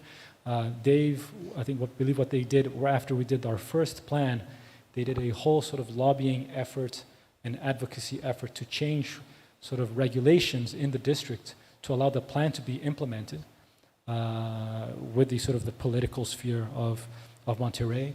And part of this sort of vote of confidence that they're doing is that they're going to sort of be responsible for the long-term management of those public spaces. No? Now, if they sort of do partnerships with local businesses to help pay the tab, that is something that maybe will come in the future. But they are sort of making themselves responsible, and this sort of Distrito Tech structure that they've created also has a board that is composed of business leaders, tech leaders, and those are the ones that, again, make critical decisions around projects, the agenda, implementation, etc. So that's essentially sort of the whole mechanism that was set up at the tech. As far as I know, again, people from the tech may have a slightly different sort of narrative around that topic. So I guess Lars has a final comment, right, Lars? Yes, thanks. Just to further pick up on Flavia's question, I think it's important to, when you're doing sort of citizen involvement, engagement, to really allow also for criticism and for contestation. And it is not just about, getting feedback and endorsement around already sort of, decided innovations or plans or strategies, but you really build trust with your community if that community feels that that they are really listened to and that concerns are really taken on board. And to give you the example of how, for example, in the Melbourne Innovation District, there was a lot of concern around driverless vehicles, which which became a very important lesson for the engineers that were behind that project. That the community, really had concerns about safety, and as a result, they basically had to sort of they had to take their experiment, which was a technical experiment, take it somewhere else, and rather sort of the community was much more keen on developing mobility solutions, which were around active transport, cycling, walking, and that was something that then local council really acted upon. So it was about listening, and through listening, sort of gaining trust. Yeah. And to Lars' point, the lack of trust can actually break a project. And we've seen that in the case of Toronto, the project that was being led by Google, Sidewalk Labs, that the level of distrust was so big that it actually unraveled the entire initiative. So very critical. Okay, so unfortunately, we won't have any more time for questions. Do you still have one? Yeah, we're about to finish. If you have a quick comment, Benami, yes? Well, my name is Benami Tukenic. I'm been involved for about 30 years, and this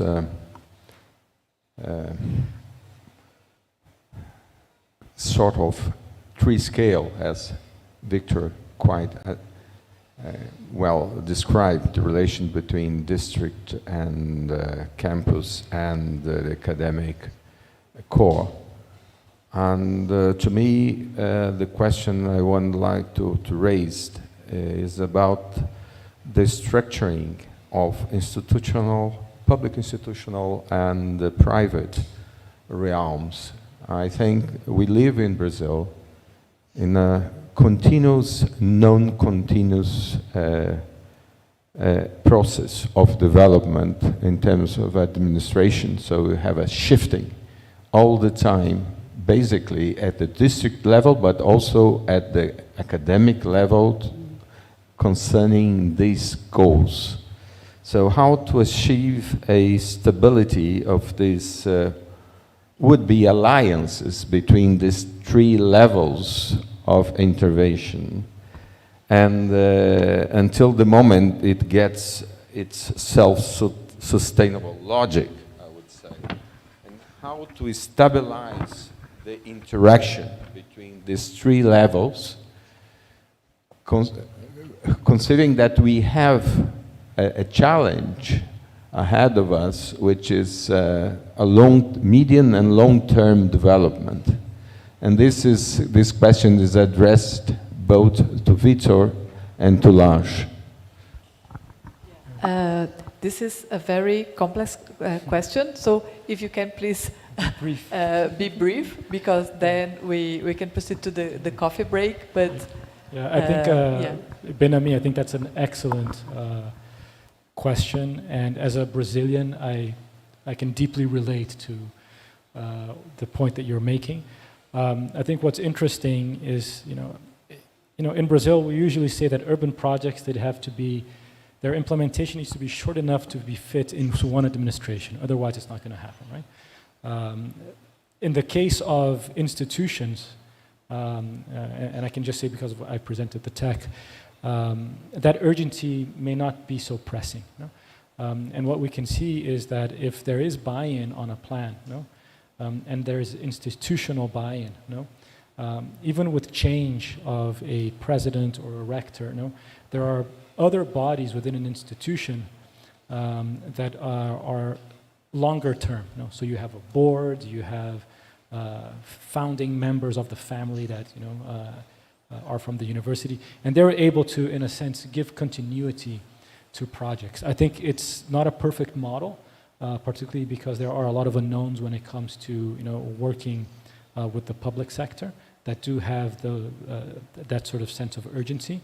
But I think it requires a lot of advocacy, building strong connections, and in the case of some of these projects, be able to translate the ideas into norms, giving it like a sort of legal framework that sort of, in a sense, locks in some of the intentions of the plan. And no plan is implemented as designed, as you all know. Plans evolve, but as long as you sort of preserve the sort of most fundamental, elemental sort of vision, I think you're good to go. So that is, I think, my experience. And I'll pass it on to Lars. Yeah, I think, there is a desire for stability in an age that is increasingly disruptive, and where we witness an increasing sort of acceleration of change. And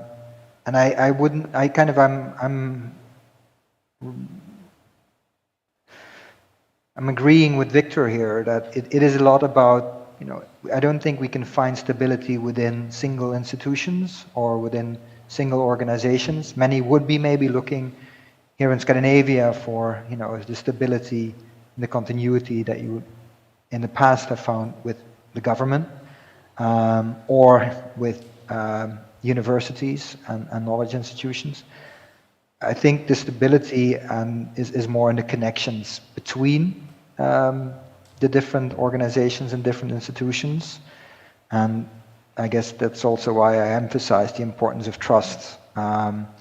There's basically within these innovation districts there is constant innovation, constant experimentation, and therefore constant disruption and transformation. But I think it's important that the ecosystem of actors, that there are trustful and stable and honest relationships between the public sector, private sector, civil society. That would kind of create a resilience, which would maybe be a good substitute for stability. Okay, thank you so much. So, unfortunately, we have to finish this session now. There is coffee waiting for us outside, And so I would like to thank again very much Professor Lars Konen, Victor Eskenazi, for your great contributions and a great start to this conference. Please help us thanking them. Had a great conference. I really regret not being there. And I hope you can follow us on YouTube, Lars, so that you can see the rest of the conference. Although I know you're in a different time zone, but anyway, it will be online. Okay, thank you so much. So now there is a coffee break. So I hope you can grab some coffee, some cookies, some food, and be back in 15 minutes, please, so that we are not late for the next session. We're going. So after the coffee break, those who are now I'm going to speak in Portuguese, just to make it easier. Quem estiver na Those who are at the workshop from Laura Monasterio, that is the Innova workshop, you can be part of the coffee break, and then the workshop will be the Innova at Innova Vertis building.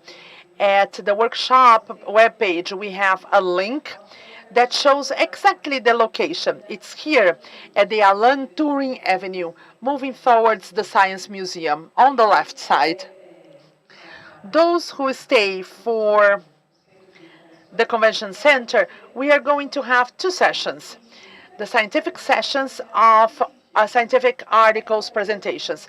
They will be in two rooms, in this room and also in auditorium number 1. So you choose. We have everything available at the website, so you can check the schedule and choose. But enjoy coffee break before. Thank you.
Olá. Então, a Lu vai fazer a introdução. Mais alguém vai apresentar nesta sessão, que está por aqui? Põe a mãozinha, isso.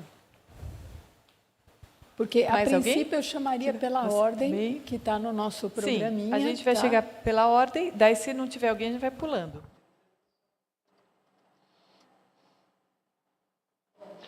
Well, can we? Okay, let's start. In this session, we'll have live broadcasting and translated into English to headsets and YouTube. So it's still good morning. A great pleasure to be here, to be in this round table. I thank for the invitation. So let's go to scientific articles. You are going to see that this is pretty fast.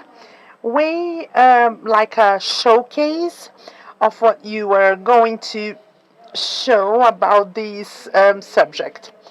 The first one will be presented by Laura Martins de Carvalho, also Marcela Noronha Souza, Zilma Borges. It's called Live Lab of Peri-Urban Agriculture in Innovation Districts, the case of Agri Lab in France.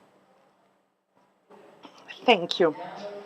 Thank you, Luciana. Thank you, Gabriela. Thank you. Good morning, everyone. So it's a great pleasure to present the live laboratory. Probably you are going to get to know about peri-urban agriculture live labs. That's the Viva Agri Lab in the Paris-Saclay, France.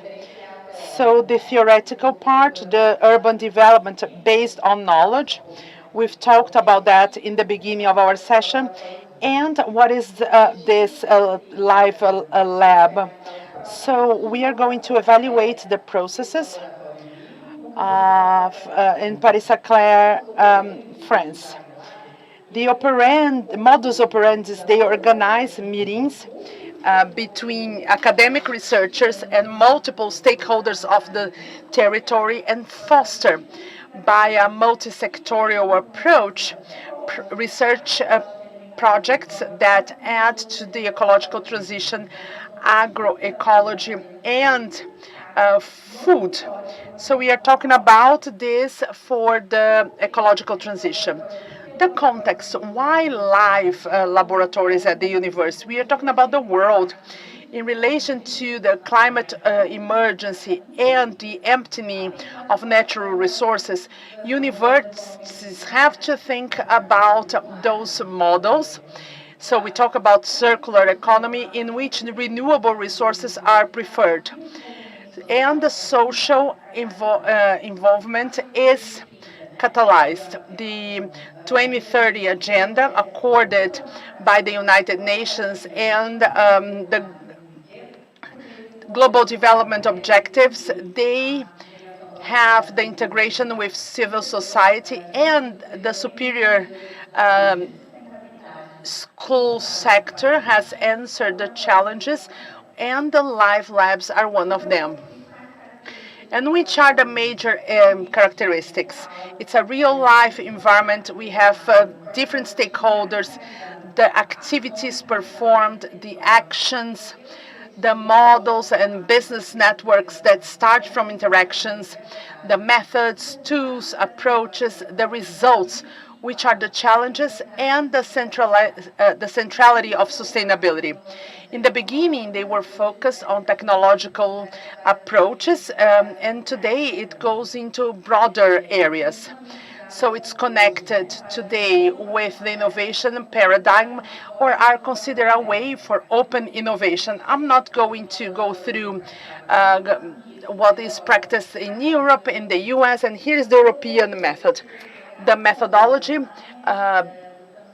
bibliographic research, web of life, searching for agriculture, living lab, transition, bottom-up innovation, agriculture, Viva Agri Lab. I searched in Portuguese and French, and I analyzed reports and documents that were available at the Agri Lab the Viva AgriLab lab, and then organized analytical categories that were divided in history and composition, working methods, and partnerships.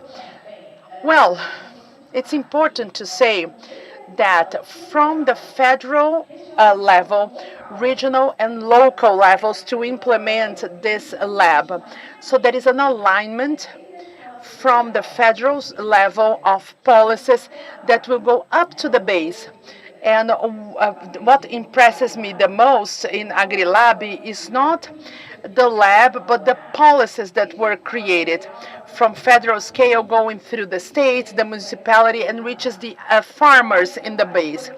So how do they work? They connect the city to the rural area, here in this area, to promote, to foster connections and dialogues, for implementing applied research projects, adding to the integration of partners and stakeholders in the region, to leverage synergies in investigation, agriculture, and expectation projects. We have more than 100 players with more than 15 applied research projects with partners that includes universities, centers, and institutions. And the conclusions: Viva AgriLab gathers farmers, researchers, national and regional research institutes, communities, and associations to share ideas, promoting the preparation and implementation of research, and from the needs of agriculture and civil society. So the proposal is to anchor the scientific research in the territory, and that makes interaction and integration easier. And that also helps the application of transdisciplinarity, something that we have to do more and more, impacting not only the environment but also the social environmental area. So in the live lab, the living lab, there's nothing that cannot be replicated in other contexts. And from the researcher involvement and the real social context, this can be spread. And the university co-create these opportunities with social demand. Here's some references, and thank you very much.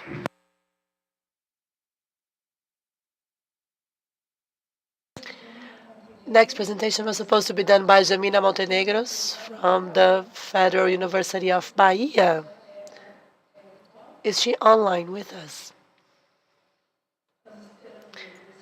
So let's see if she's online.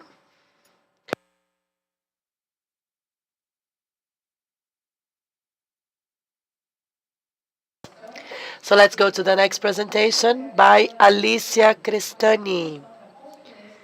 So the requalification of the Segredo and Prosa streams. Alicia, could you please share your screen and start your presentation? Just a reminder, you have 7 minutes for this presentation. And I love the name of the streams. One is called Prosa, or Prose in Portuguese, and the other one is called Secret, or Segredo in Portuguese. Good morning, everyone. My name is Alicia Crestani, currently a part of the graduate course at the Federal University of Mato Grosso do Sul. And currently I'll talk about a study I developed on the requalification of the connection between the Prosa and Segredo streams. They are located in the city of Campo Grande, our state capital, and they are the ground zero for the city. So, urban waters in Campo Grande since the beginning of the 20th century have had a social function. Campo Grande developed and grew and became more urban. So in the end of the 20th century, these streams were isolated, losing that historical aspect of the rivers. So, in this study, we analyzed emerging concepts such as the green-blue infrastructure concept that has as a focus to improving the environment. Phytoremediation, so using plants to fight the degradation of the riverbanks, and the flow form that can increase the oxygen levels in the water. The methods. We conducted an interview with 48 residents. 60 of them either live or work close to a waterway, and almost 70 are unhappy with the way the waterways are preserved. We did a precedent analysis, first the structural precedent. For example, because a special matter, if you remember what's happening in the city of Porto Alegre today. There was also an analysis on the aesthetic precedent on a project that was not done in the city of Curitiba, and a functional precedent analysis analyzing the case of the Haoxilang Lake in China, which was an industrial area located in China that was highly degraded. So we are talking about the southern part of the city, an extension that has 3.5 kilometers that was divided in 5 segments for the analysis. And the idea of this analysis of the segment was not to change everything that was already preserved. So the idea was to remove concrete so the water could contact the soil, like I explained in the concept of the flow form. So we have the connection between the both streams in the first segment. This is an area that has been completely covered in cement. And my idea here was to create sidewalks in one of the banks, trying to mimic the water movement, so going up and down along the river. The second segment is a highly populated area. There is a shopping mall, there is a bridge connecting both sides of the cities, and there is a plot to be used for social constructions. So the idea was to use the characteristics of the location, considering the changes that were done in the original stream. So my proposal for this segment was to make the most of the large amount of people in the area to bring them to the banks. Now on the third segment, we see now a transition from more commercial buildings to homes. And here we see a change happening in the waterway due to the characteristics of the previous segments. And let's remember that both riverbanks are covered in concrete. So my idea was to use this process of silting, bringing the population to the level of the water, allowing us to better use the space. You can see here, as you can see here in the images. The fourth segment is the shortest one, and that is a very critic location. So we have a lot of social vulnerability in the area, in an area that is completely forgotten. The left bank was completely destroyed by a landslide. There was no respect on the differences where the pavement was done. And the right bank was already changed and altered by construction. So my proposal was to recover the riverside vegetation using native species to try to recover the natural aspect of the banks and use decks above the water for pedestrian circulation. And the last segment is the most natural segment we have identified. So we follow this transition from the most modified segments to the most natural ones. And the idea here is to respect the natural aspects that are still preserved.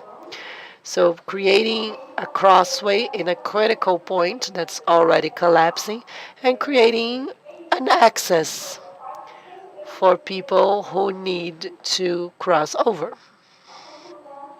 So as a conclusion, there's an urgency to resignify our urban waterways in the city of Campo Grande because we have a large concentration of open streams that were covered with cement, and it is extremely important to change public policies as to recover these areas. Here are some of the references that I've used for this study. Thank you very much for your attention.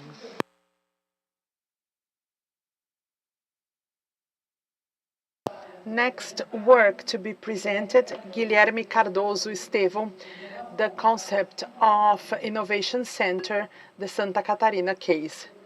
He's online.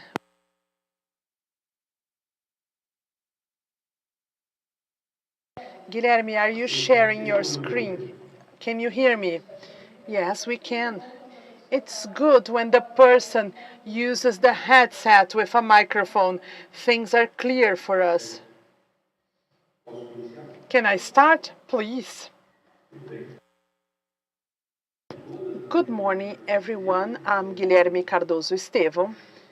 Well, my paper is about the Innovation Center concept, the Santa Catarina case. It was my PhD dissertation. And the introduction, the Innovation Center was mentioned for the first time in 2014 officially, and it intended to build 15 innovation centers distributed in the Santa Catarina territory. We can see in the image the territorial distribution. In yellow are those that are already built, and in red the ones that are still to be built. So 10 are ready. The missions are 3.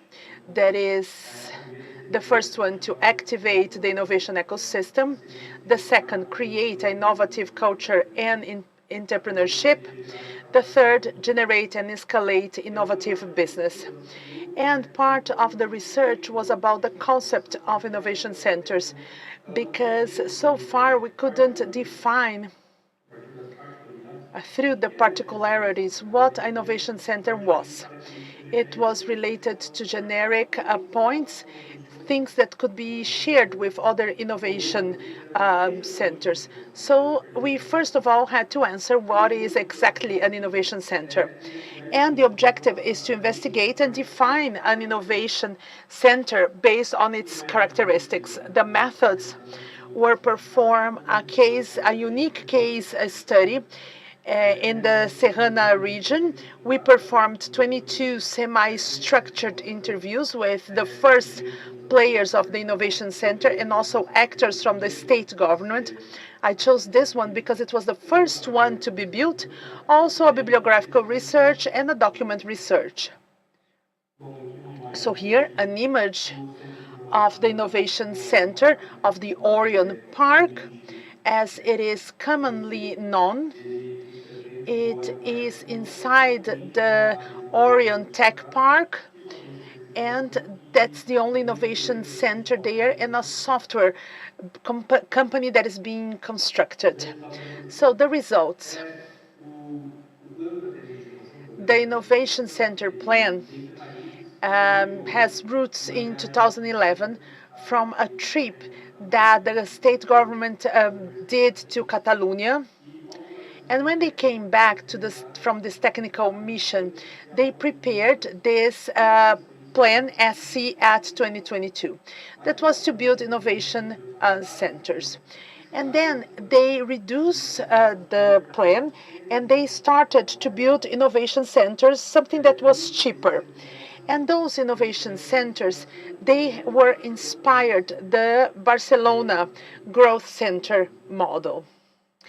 And here we have the similarities and difference between the Catalonia model and the Santa Catarina model. So both are part of a larger transformation plan of geographic spaces. So preparing geographic spaces. The governance element is present in both. So the Innovation Center is related to promoting network and be this part of the mediation. Both offer services for entrepreneurs, startups, among others. So they have this function of providing services, and the innovation centers shares these principles of agglomeration, network formation, and interactive learning, and other types of innovation spaces. Now the differences. The transformation culture element is only present in the Santa Catarina Innovation Center. The Catalonia Innovation Center had an urban reconstruction to build that innovation center, and the specialization of the sector is way more flexible in the Santa Catarina Innovation Center, despite that being established in the plan. In practice, that doesn't happen, but in the Catalonia Innovation Center, this is well defined. Those that come, they are from predefined ones, and the cost in Santa Catarina of building the innovation center was meaningful for the decision making of building an innovation center and not an innovation district.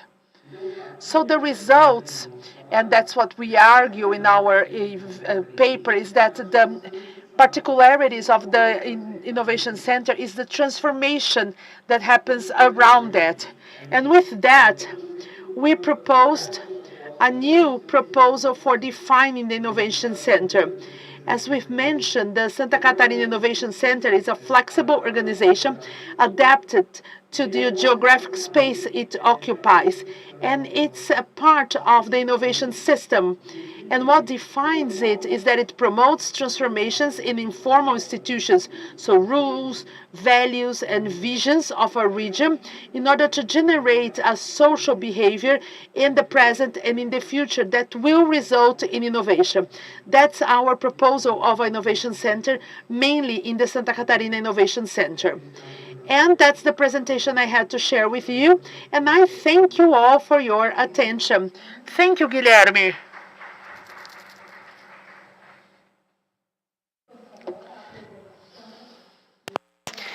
Now let's hear from Julia Mota Carrão, Daniela Marins, Eluane Paloro, Anderson Farga, Maxwell Monteiro, Marcelo Vieira, and Cristina Engel. Photovoltaic and aquaponics, a tech proposal for food security.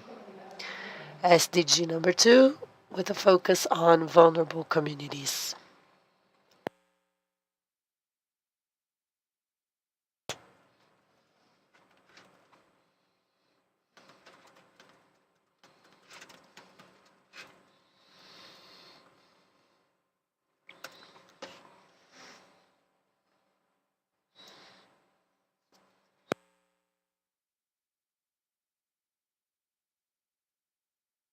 Good morning. My name is Julia.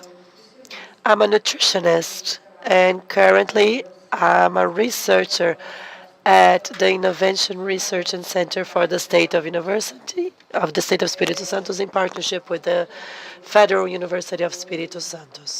This project is being developed. It was accepted by the Renova Foundation with the topic of photovoltaic and aquaponics, a proposal for using technology to address food safety issues in vulnerable communities.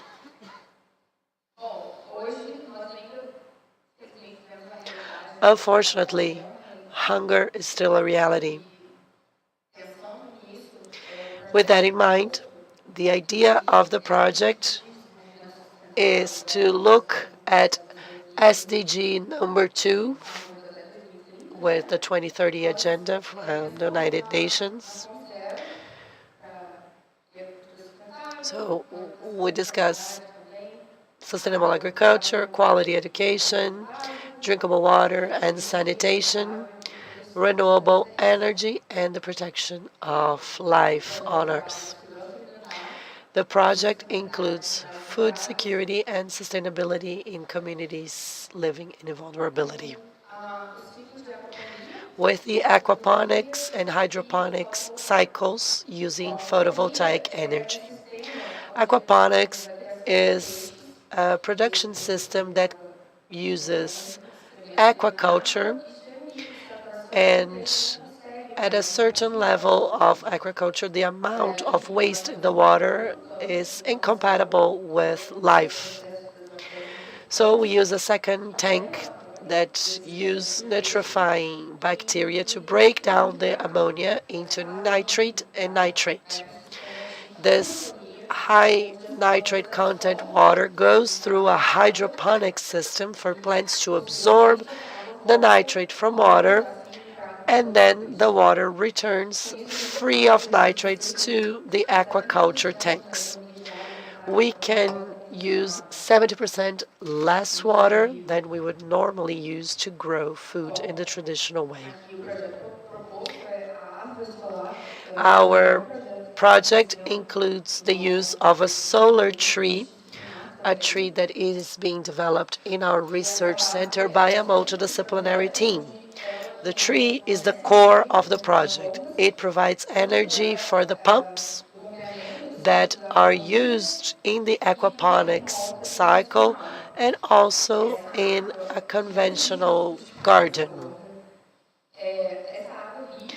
This water that is high in nutrients, well, we can use sensors and we can train the community in the project as well. More details on the tree, the project that is already ongoing. It follows the Fibonacci equation.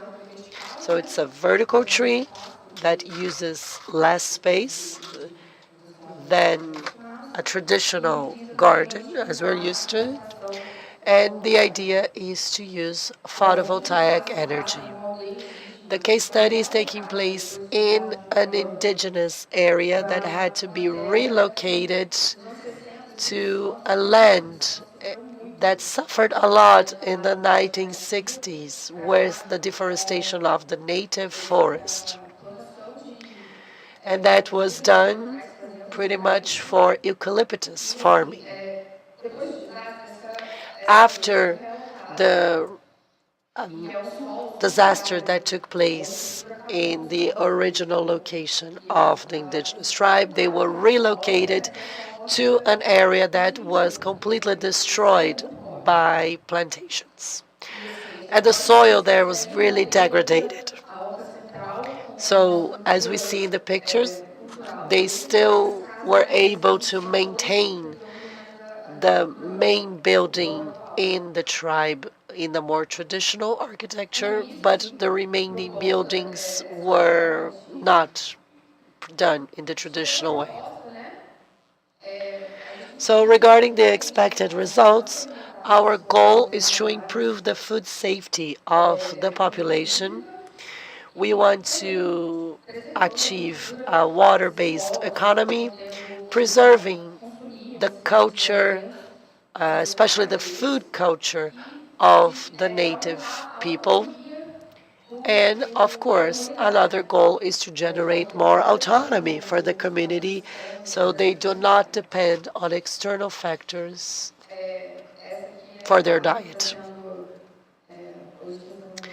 This is a picture of the tree that is being built in a park.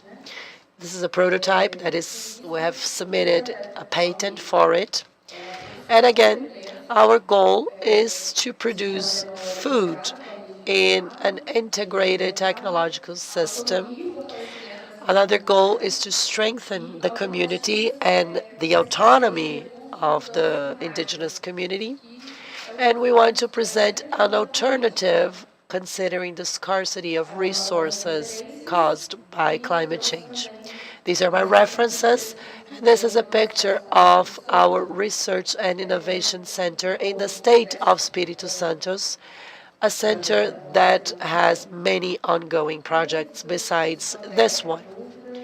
I'm available if you have questions or comments, or if you want to talk about the project later, feel free to reach out.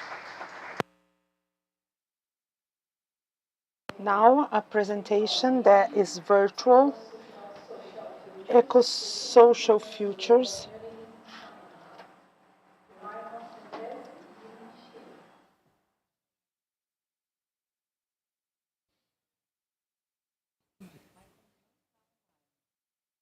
Nem Jing. Nem o Jing, o segundo autor. Ok. Então, vamos para a apresentação. So let's have the parametric models for the project of sustainable urban plazas. Juliana Bello Milanese and Gabriela Celani.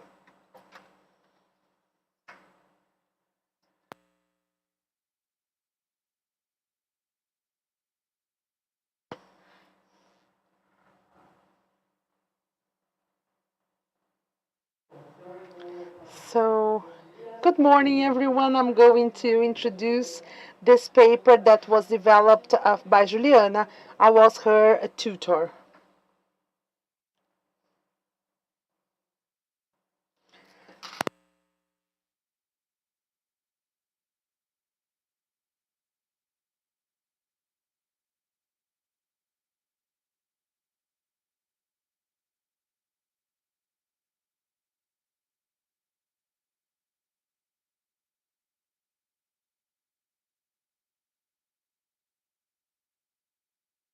So, this paper starts with the following: a criticism about the zoning we use it here in Brazil, because we believe that fostered the use of private car and fostered the accumulation of population. This is based on literature that we analyzed. Most zoning codes, instead of fostering the urban standard, they stop this type of development. So the objective of this research was to discuss and use the parametric models and associative models for buildings in urban blocks, aiming at building more sustainable cities. And as a method, we use the parametric modeling and also tools, rhinoceros and grasshoppers. So as the methodological procedures, we read articles about the use of softwares and parametric models and associative methods when developing sustainable city buildings. And then we collected the parameters that could be used in parametric models, identifying the values and the calculation algorithms, things that were objective, because subjective things were more difficult to implement in the parametric.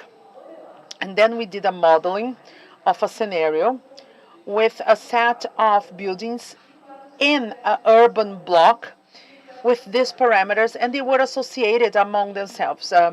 So the density of apartments, population, and everything, and also occupation of soil, and all the potential for green areas. Then we prepared a table with all the scenarios that were generated, and we compare the performance in relation to what we had implemented. Here are some of the references I'm going to show.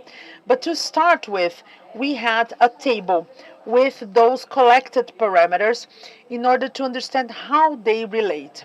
Later, we did this modeling, as I've mentioned, and which were the types of models that we had. Here we have 3 images. The first is a block with a perimeter. So the building is around the block. There is a green area in the middle. The second is semi-open or contemporary block. So we have buildings in its majority in the perimeter of the block, but it doesn't close the block. There are some openings. And it's interesting because you allow wind to enter, things that were not implemented in this model, but we know they are amazing. And the third is isolated towers. So the block is divided in plots, and each plot has its own building. So we had the single height, or in scale, it went to 3 to 11 floors. The depth was 10 to 20 meters, and the space between the towers was 5 to 7 meters. And we also have in this scenario those floors that were non-residential.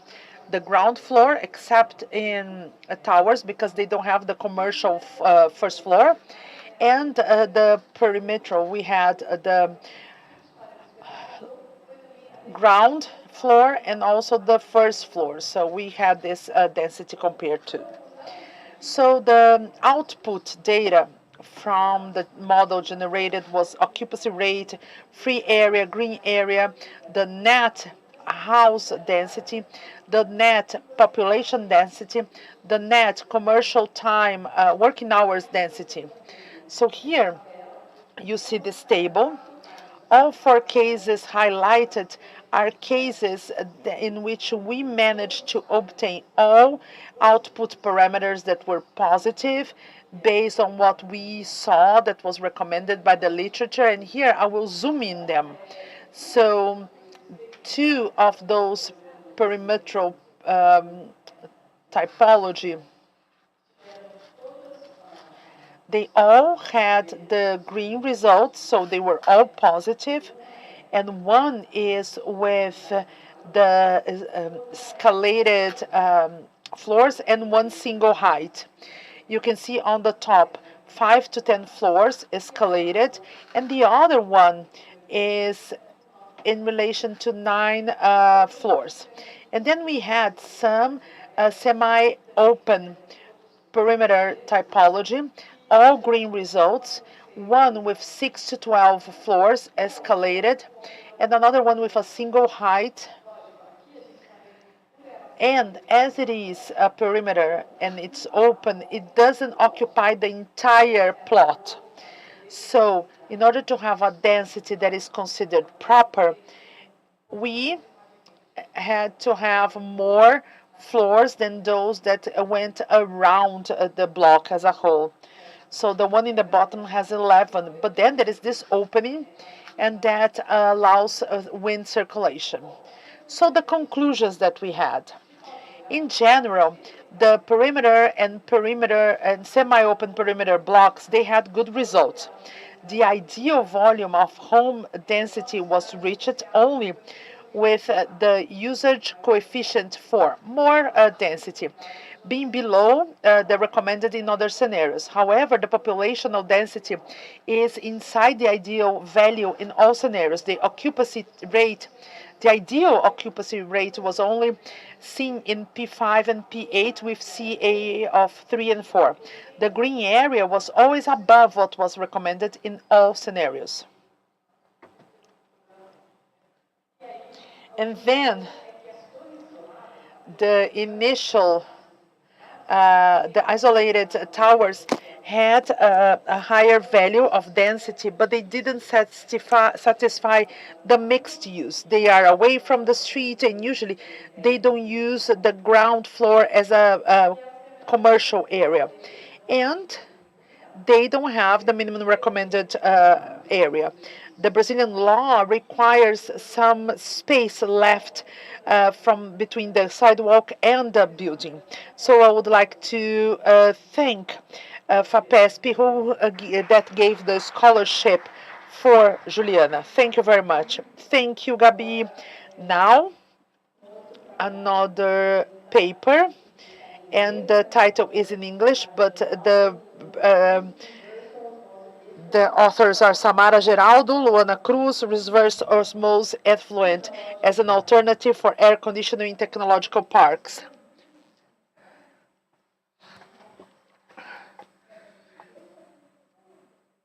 English or Portuguese?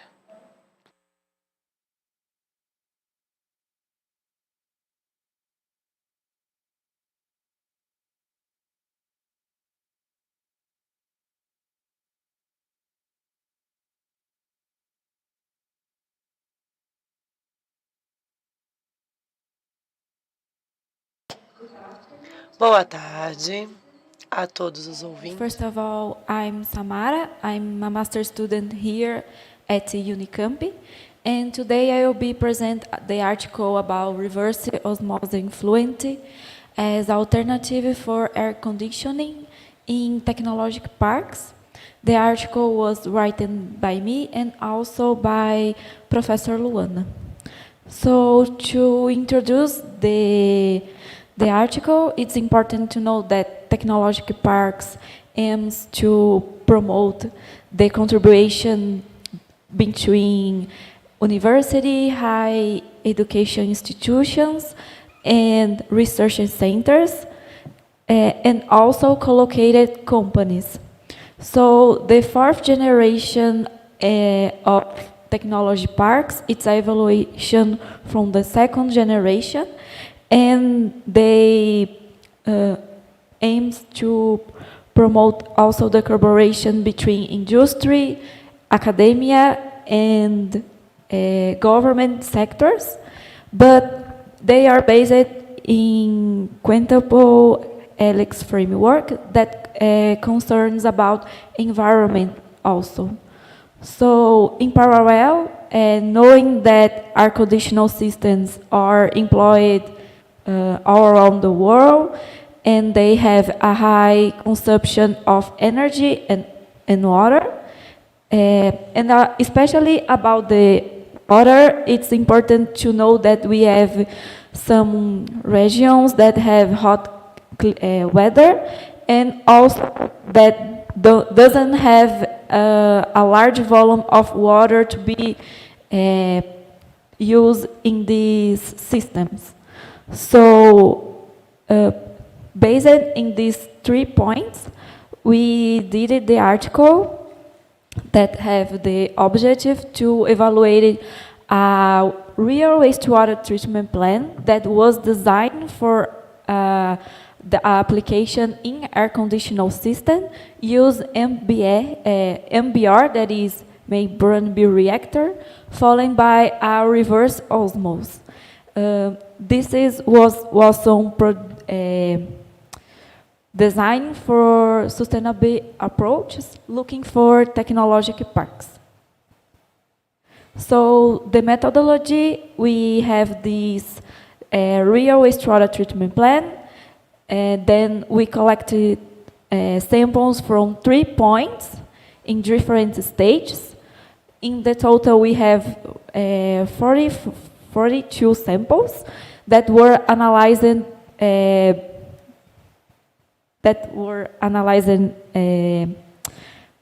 in terms of organic matter, of chemical oxygen demand, in total and in soluble phase. We also analyzed turbidity, pH, and total solid suspended. We also looking for some guidelines and legislations that consider then water reuse and air conditioning systems to evaluate the results. So, looking for the results in turbidity and also total suspended solids, was possible to see that this wastewater treatment plan have a great result to retain solid particles. But when we look to pH, especially after the point 3, that is the point after the osmosis reverse, we have a large range to the pH. So in some cases, it's necessary adjustment of the pH in the minimum of 6. About organic matter in terms of COD, the results shows an excellent number of removal. And we also see that this approach of MBR followed by a reverse osmosis have a good resilience to the fluctuations that have in this real wastewater treatment plant. But it's important to see that we didn't analyze some parameters like fecal coliform, biocide level, total area, chlorine residue, and others that was cited in the guideline and legislations that we have counted while the article was written. And these parameters is important also for the good, the well function of air conditioning system and the human health that are exposed to the systems. So as conclusion, we see that MBR followed by a reverse osmosis have a high quality effluent, but we have to pay attention to the energy that is consumption to this approach. So it's necessary explore the research with sustainable energy sources to maintain the activity. And we also have a significant approach to the decentralized wastewater treatment plant, because the wastewater treatment plant that we took the samples, it's situated in a urban fringe area.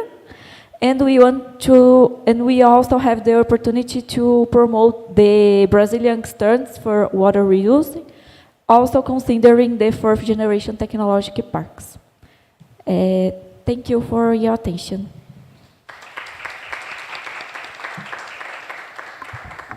Obrigado, Samara.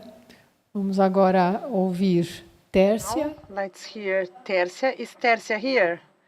Great, Tércia.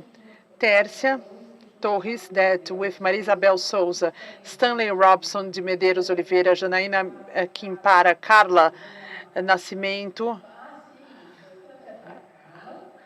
So this is Carla that will present the profile of agents and methodological follow-up for family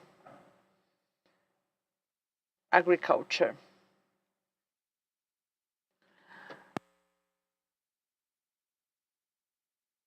Good morning, everyone. I'm Carla Macari. I'm a researcher from Embrapa, and together with Tércia and Janaína, my colleagues, I'll be here today presenting our paper, The Profile of Social Innovative Agents, a methodological proposal for follow-up of family agriculture. Oh, great. I apologize. I had changed my slides, and anyways. So here it is. I maybe uploaded all the different folder, not this one. Maybe in another, that's okay.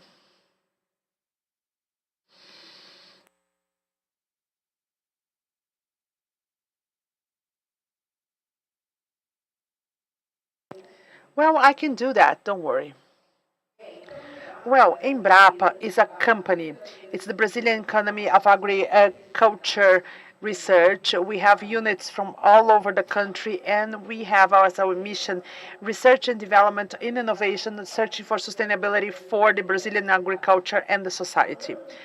Talking about innovation, research, and development, we have a definition for social innovation that is considered one of the types of innovation with which Embrapa works. Social innovation has a specific territory. And when we talk about social innovation, we have different players, people, organizations, different institutions, all of them mobilized to solve a problem. Here, our problem is family agriculture. It's important to mention that family agriculture is responsible by 70% of all the food that is consumed in our country. So family agriculture, despite the fact it involves small groups, is an activity that is quite relevant.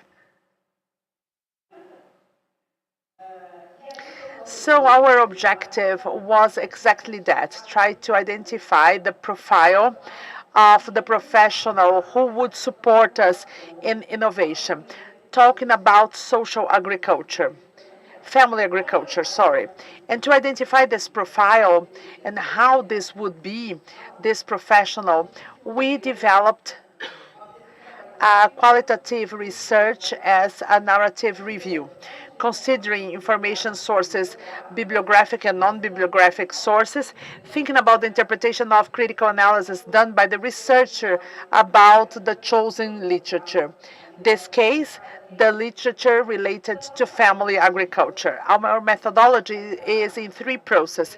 The input, agriculture, it's social innovation in family agriculture.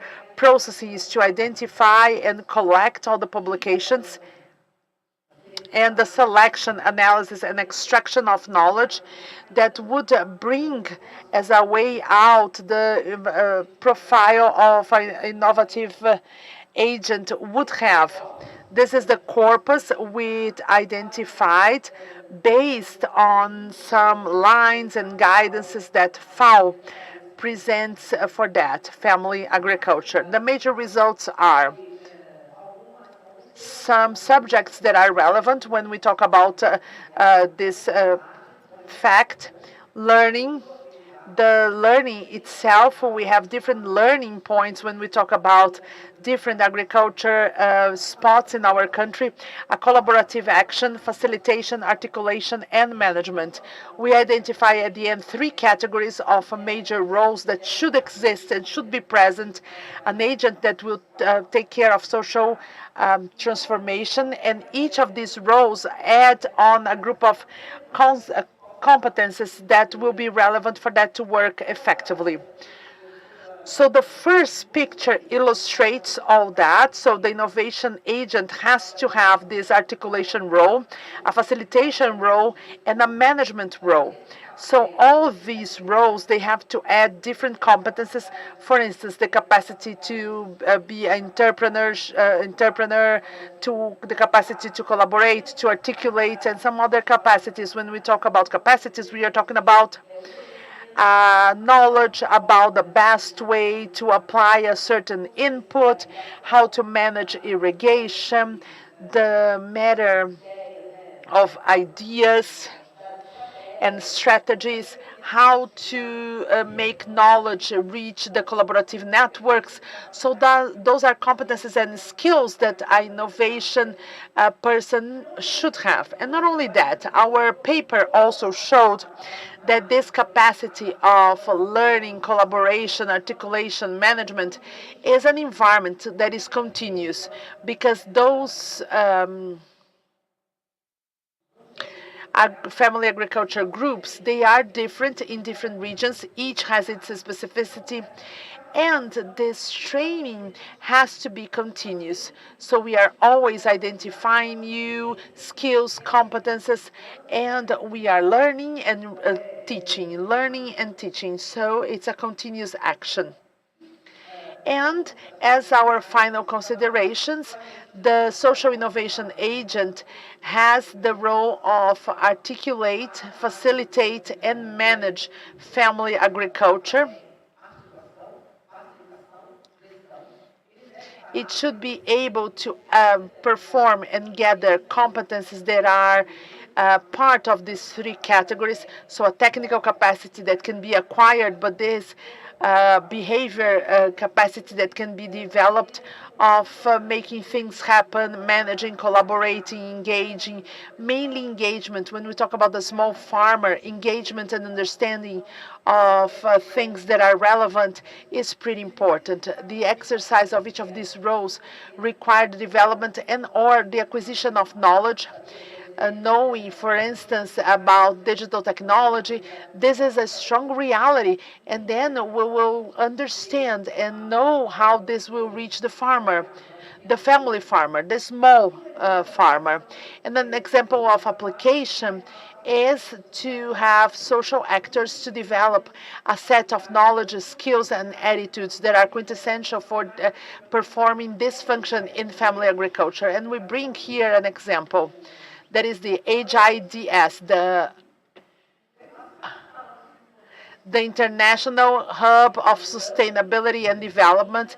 It's a partnership of the Campinas University and the International Development Bank. So that is this environment for exploring in order to face challenges from social transformation, thinking about the interface of urban environment, agriculture, and all the forest waste. That's it. Thank you very much.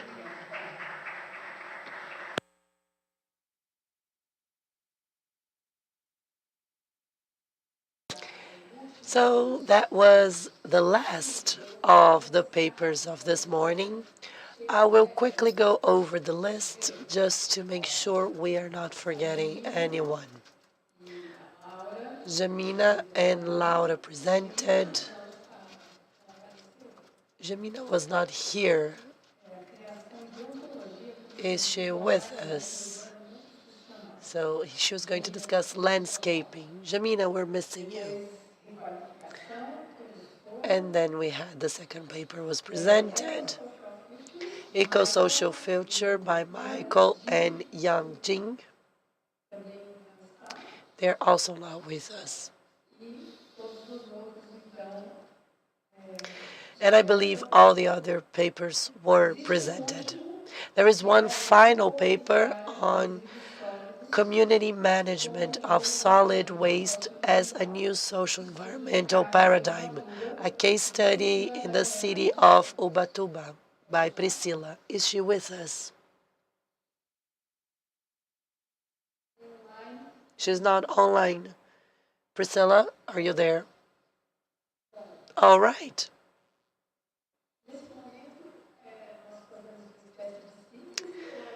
So what should we do? A summary or Q&A? What do you guys think? Yes, please, go ahead. Oh, we have a recorded lesson.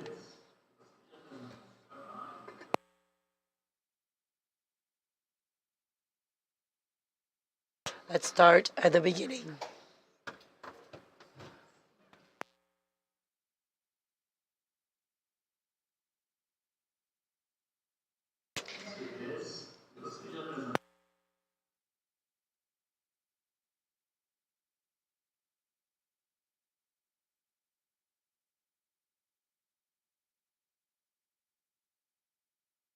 I would like to thank you all, especially the organizers of the event.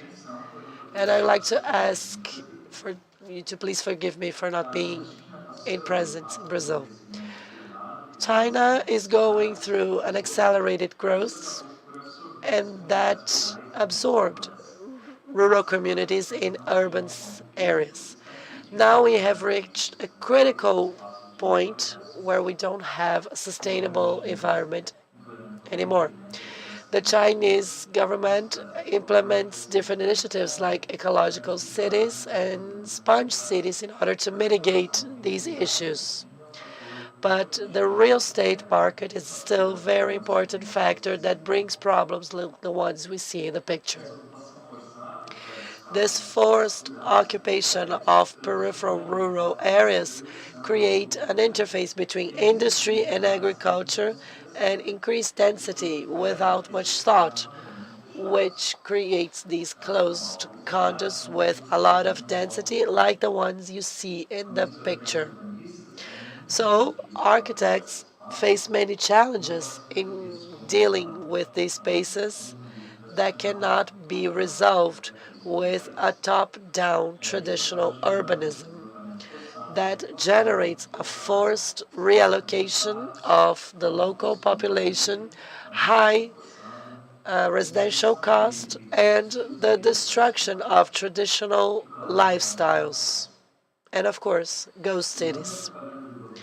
Using the government propaganda that promises the idea of a future community and using knowledge as a key element, we motivated students to rethink the relationship between urban and rural spaces, to rethink the boundaries of the urban community and challenge the gated community as a stereotypical urban block, rethink the relationship between social classes, professions, and vulnerable groups. Our question was, how can we design cities of the future considering the connections between rural and urban areas and the multiple challenges that we mentioned, creating a pathway towards more sustainable cities. Ningbo was created in 1961 and up to 1970s. It still had its original configuration. It has a long sea tradition. It was part of the Silk Route, in the past known as the Venice from Asia. Today the city has 9,000 inhabitants, and we have selected this area because of the urban infrastructure, like a subway station, a university campus, not to mention other buildings. Here we briefly see the three phases of the project. One important analysis phase, then the concept and the design. This is a vertical structure with students from the second and third years working together and then splitting themselves to come up with an urban plan. The analyses are very enriching, presented in different formats, including maps, interviews, stories, and diagrams. Some groups proposed plans reflecting on the previously presented challenges, reinforcing the importance of a social and ecological future for the area. We considered creating a green belt for the city, and then we did an intervention that allowed for a continuous space. This is a project that prioritized meeting spaces and connected with cropped areas, including high technology areas and community spaces, and an area for aquaponics research. In red, we see the different connections between the public and private spaces and opening these existing condos for public use. The second group realized there is a lack of commercial buildings, and they planned to create a culture that was based on rice, with an area for cultural events and learning possibilities.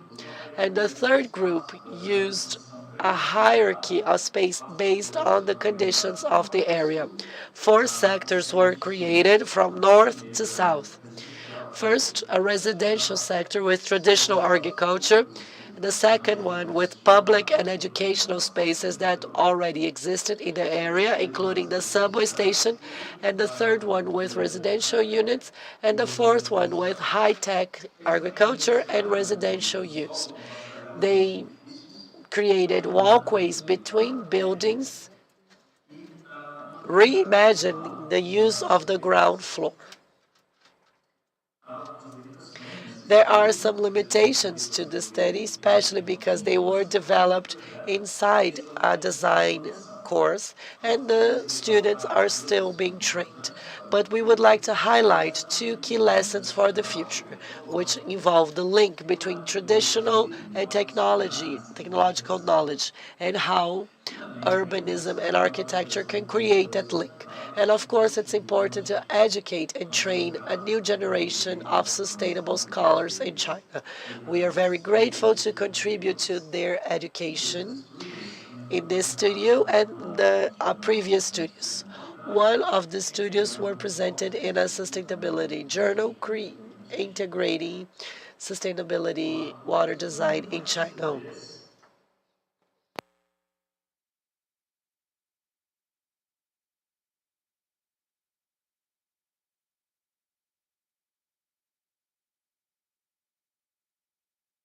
We still have 15 minutes, so I would like to invite people to sit on stage so you have access to in microphones and we can record. Please, come up. Come on, come on, come on. And those online, I apologize because I forgot to share the screen of the recorded presentation. And you can also receive questions and ask questions. And if you want to open your camera, so things will be even better. This microphone will be shared by you, okay?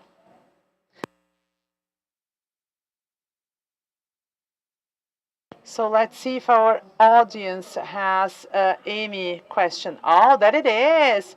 Emilia Rand's already up. Well, good morning, everyone. It was pretty interesting. Say, oh, I'm Emilia. I'm Emilia. I'm a professor at Unicamp for 40 years. And I'm part of CEUCI.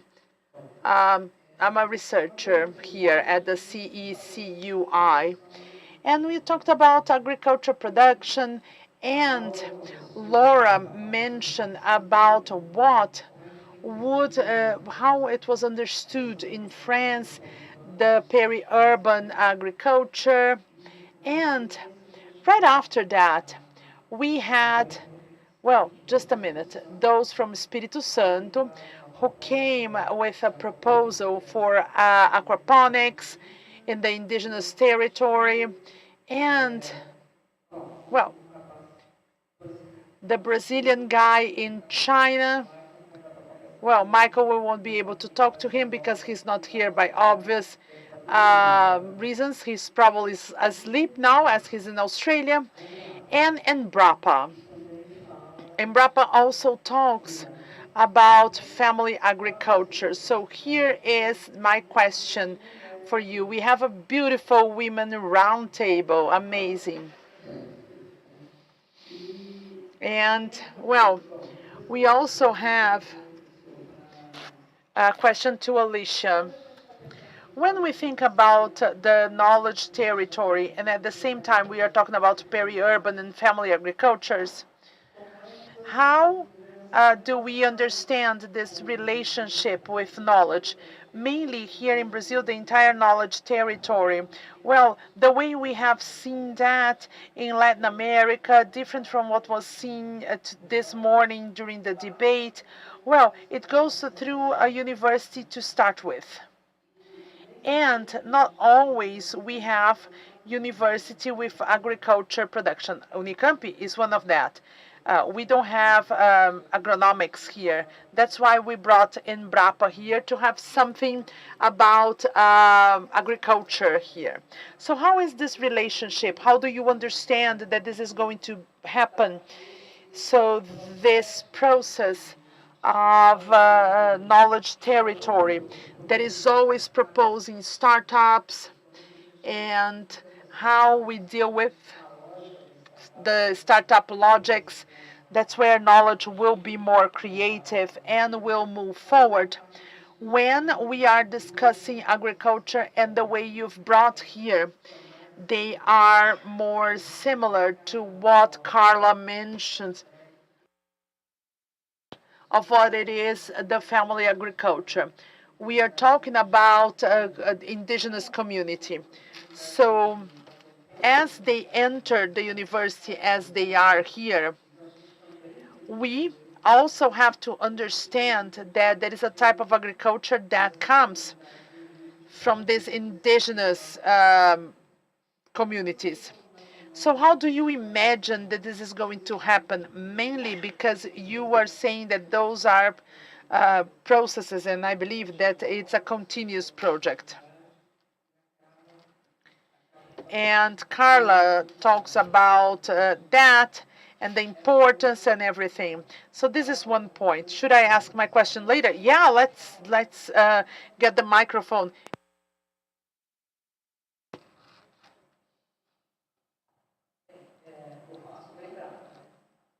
So in Embrapa, we have a unit here, and we don't work with agriculture. We talk about digital agriculture. It's technology agriculture-oriented technology. In fact, we are connected to startups, and our unit takes part of a program to foster startups based on some technology with which we develop or are used to work with.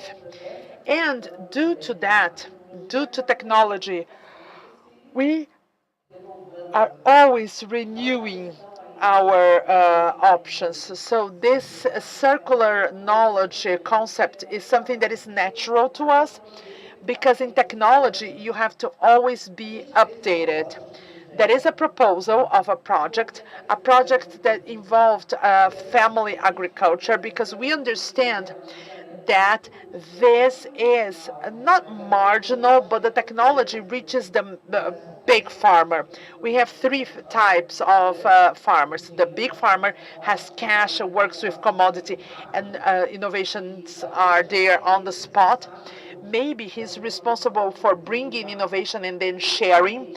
The middle-sized farmer that has access when it's not very innovative, and the family, a farmer that will be there at the end of the line. So we imagine that it's our role to do that. So the innovation agents comes from that. We have networks that work with family agriculture, but to make that go to them, because it's not invention. Innovation is something new.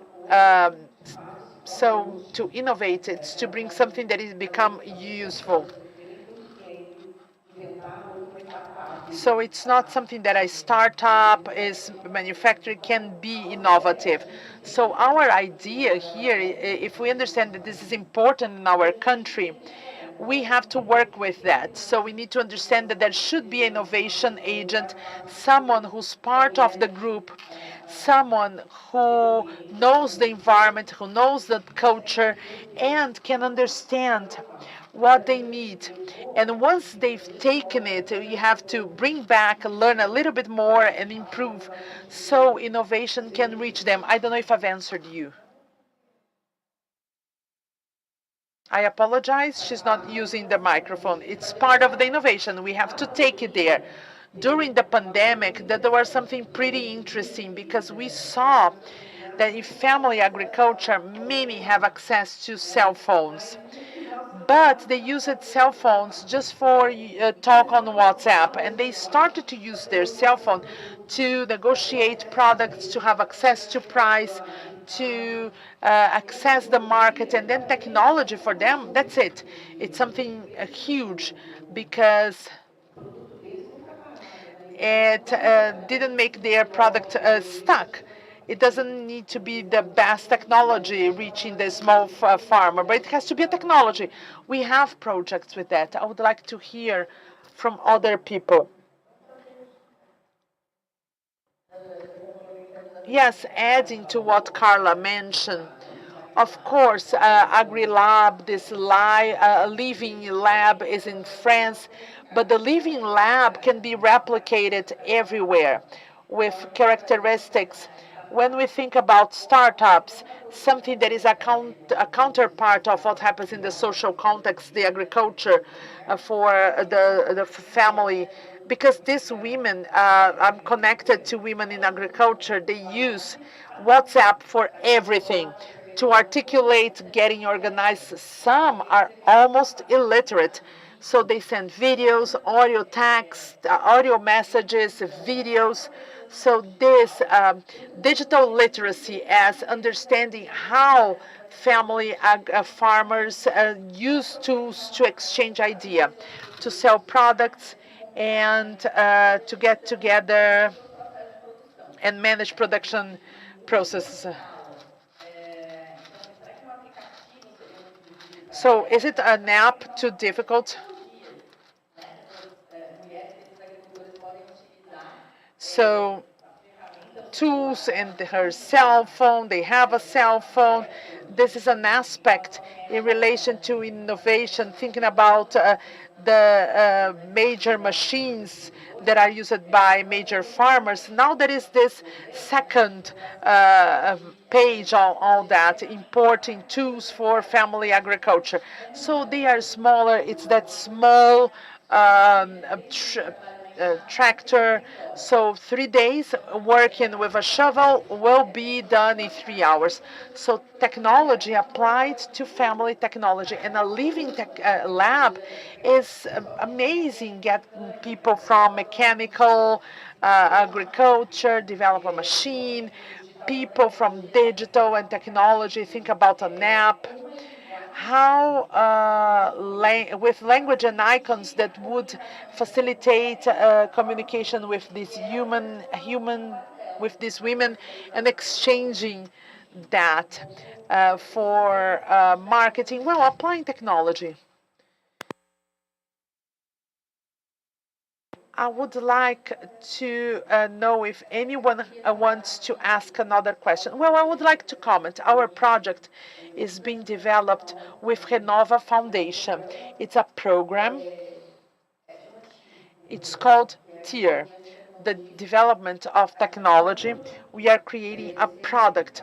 So this product will be replicated in vulnerable communities, and not only in indigenous communities. In the part of the indigenous community, we have protection and their ancestors, the type of food that people consumed before. So we are always worried about that. And the indigenous people have their culture to collect seeds, to plant, and never leaving that aside when we talk about aquaponics, trying to change their culture as a devastating proposal, changing the way they see the situation, always protecting or trying to protect from different, in different ways, this indigenous culture. That is the case study. And it can be replicated anywhere. A question, are you, well, you have aquaponics, but not hydroponics, right? No, it's a cycle of aquaponics and hydroponics. Aquaponics includes hydroponics. So we have the fish cycle, that water from the fish go to the hydroponics, and that returns. So it's a closed cycle. But in the case study in this new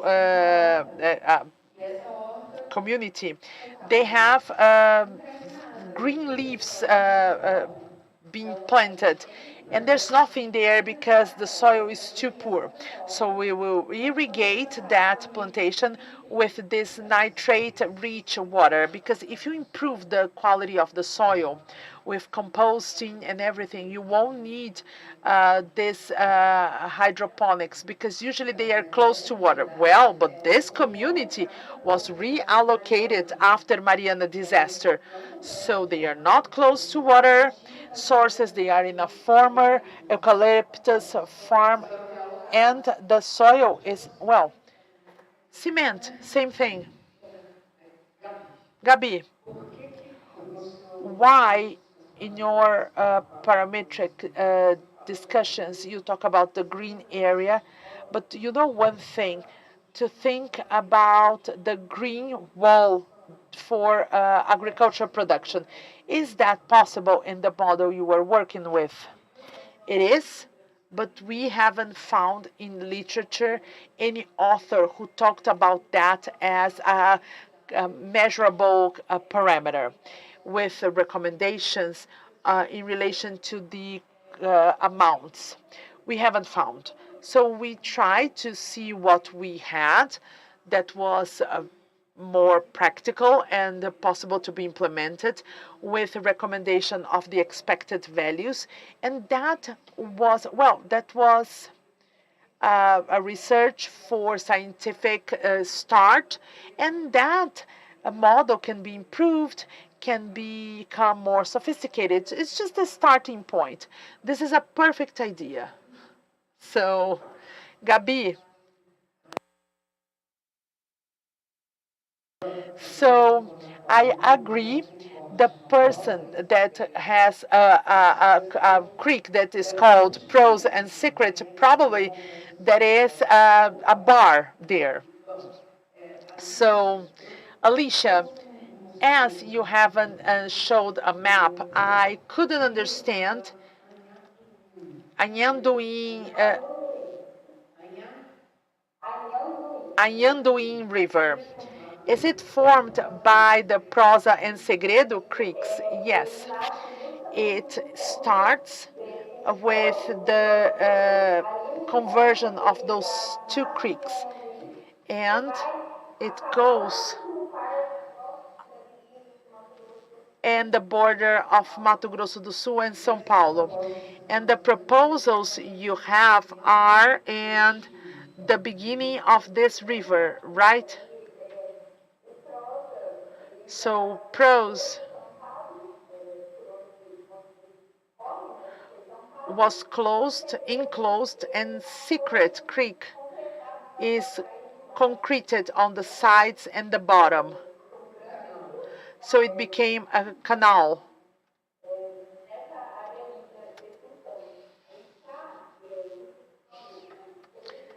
And we wanted to connect both. We had the former forest park, and then we have the Anhanduí linear part. So we want to gather those 2 points as part of the project. So thank you. Thank you, Alicia. I would like to finish talking about this table here.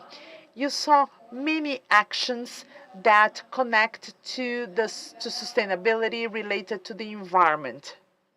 So we had a relevant action of people who were connected to agriculture.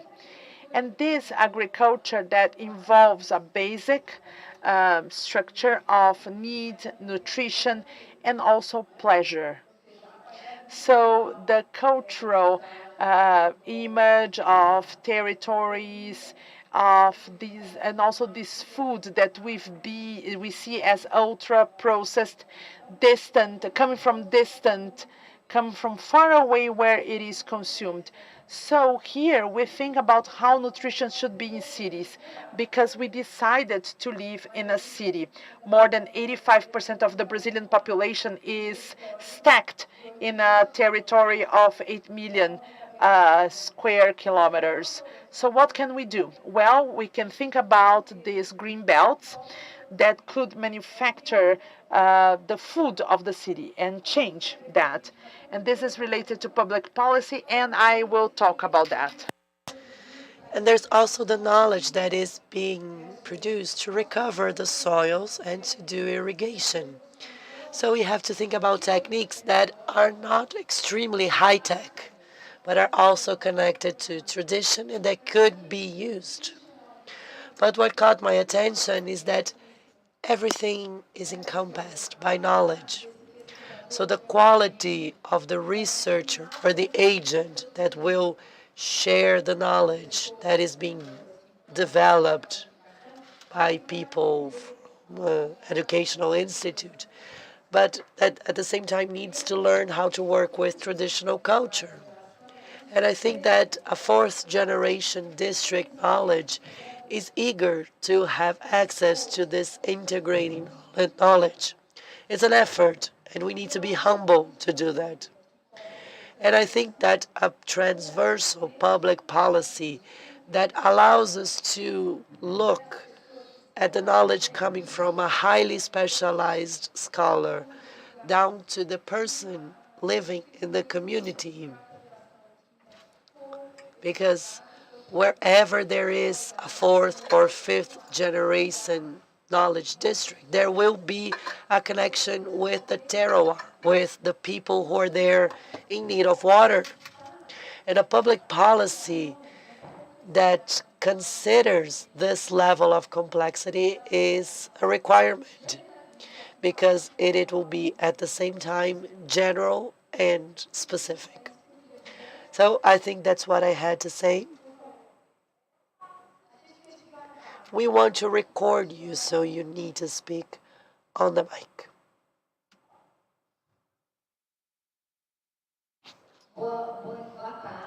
Good afternoon. My name is Sonia. I'm an ecologist, and I'm here because I really like to think about sustainability with the lenses of ecology.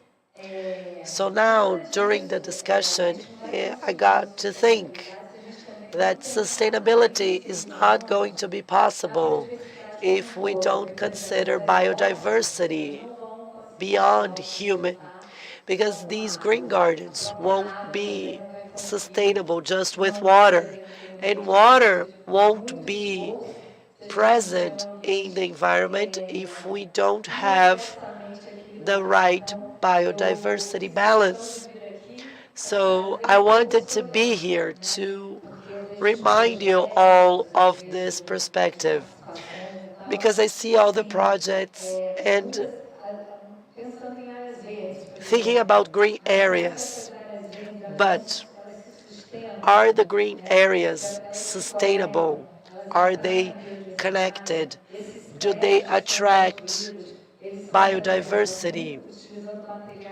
Are these buildings using materials that might be harmful for biodiversity, like a lot of glasses that where birds fly into and die? So yes, the discussions are very interesting, but it's important to remember the ecology and really have a multidisciplinary approach to urban planning.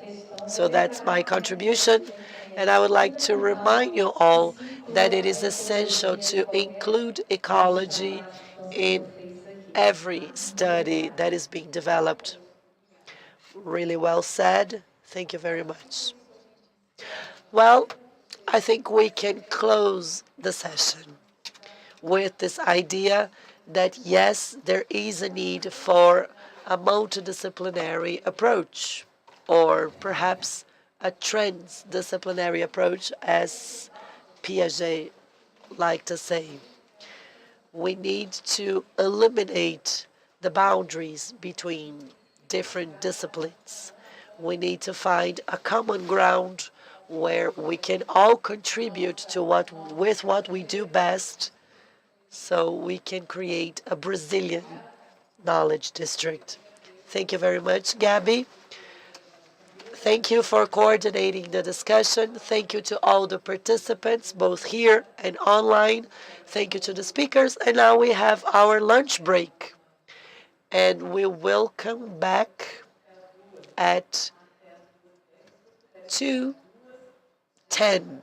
But if you can come back at 2, so we can get ready to start on time, perfect. And if you go to our website, you will find, of course, our agenda. We come back at 2:10. Make sure you get back on time. And also on the website, you can find a map with all the close by restaurants. Unfortunately, we cannot access the university restaurant, but there are many options available. You can access them on Google Maps. And there are a couple of options that are within walking distance. One of the options is not here, but is exactly where I'm pointing on at the map. So there are a few options for you to choose from. And once again, please come back on time so we don't run late. Thank you very much.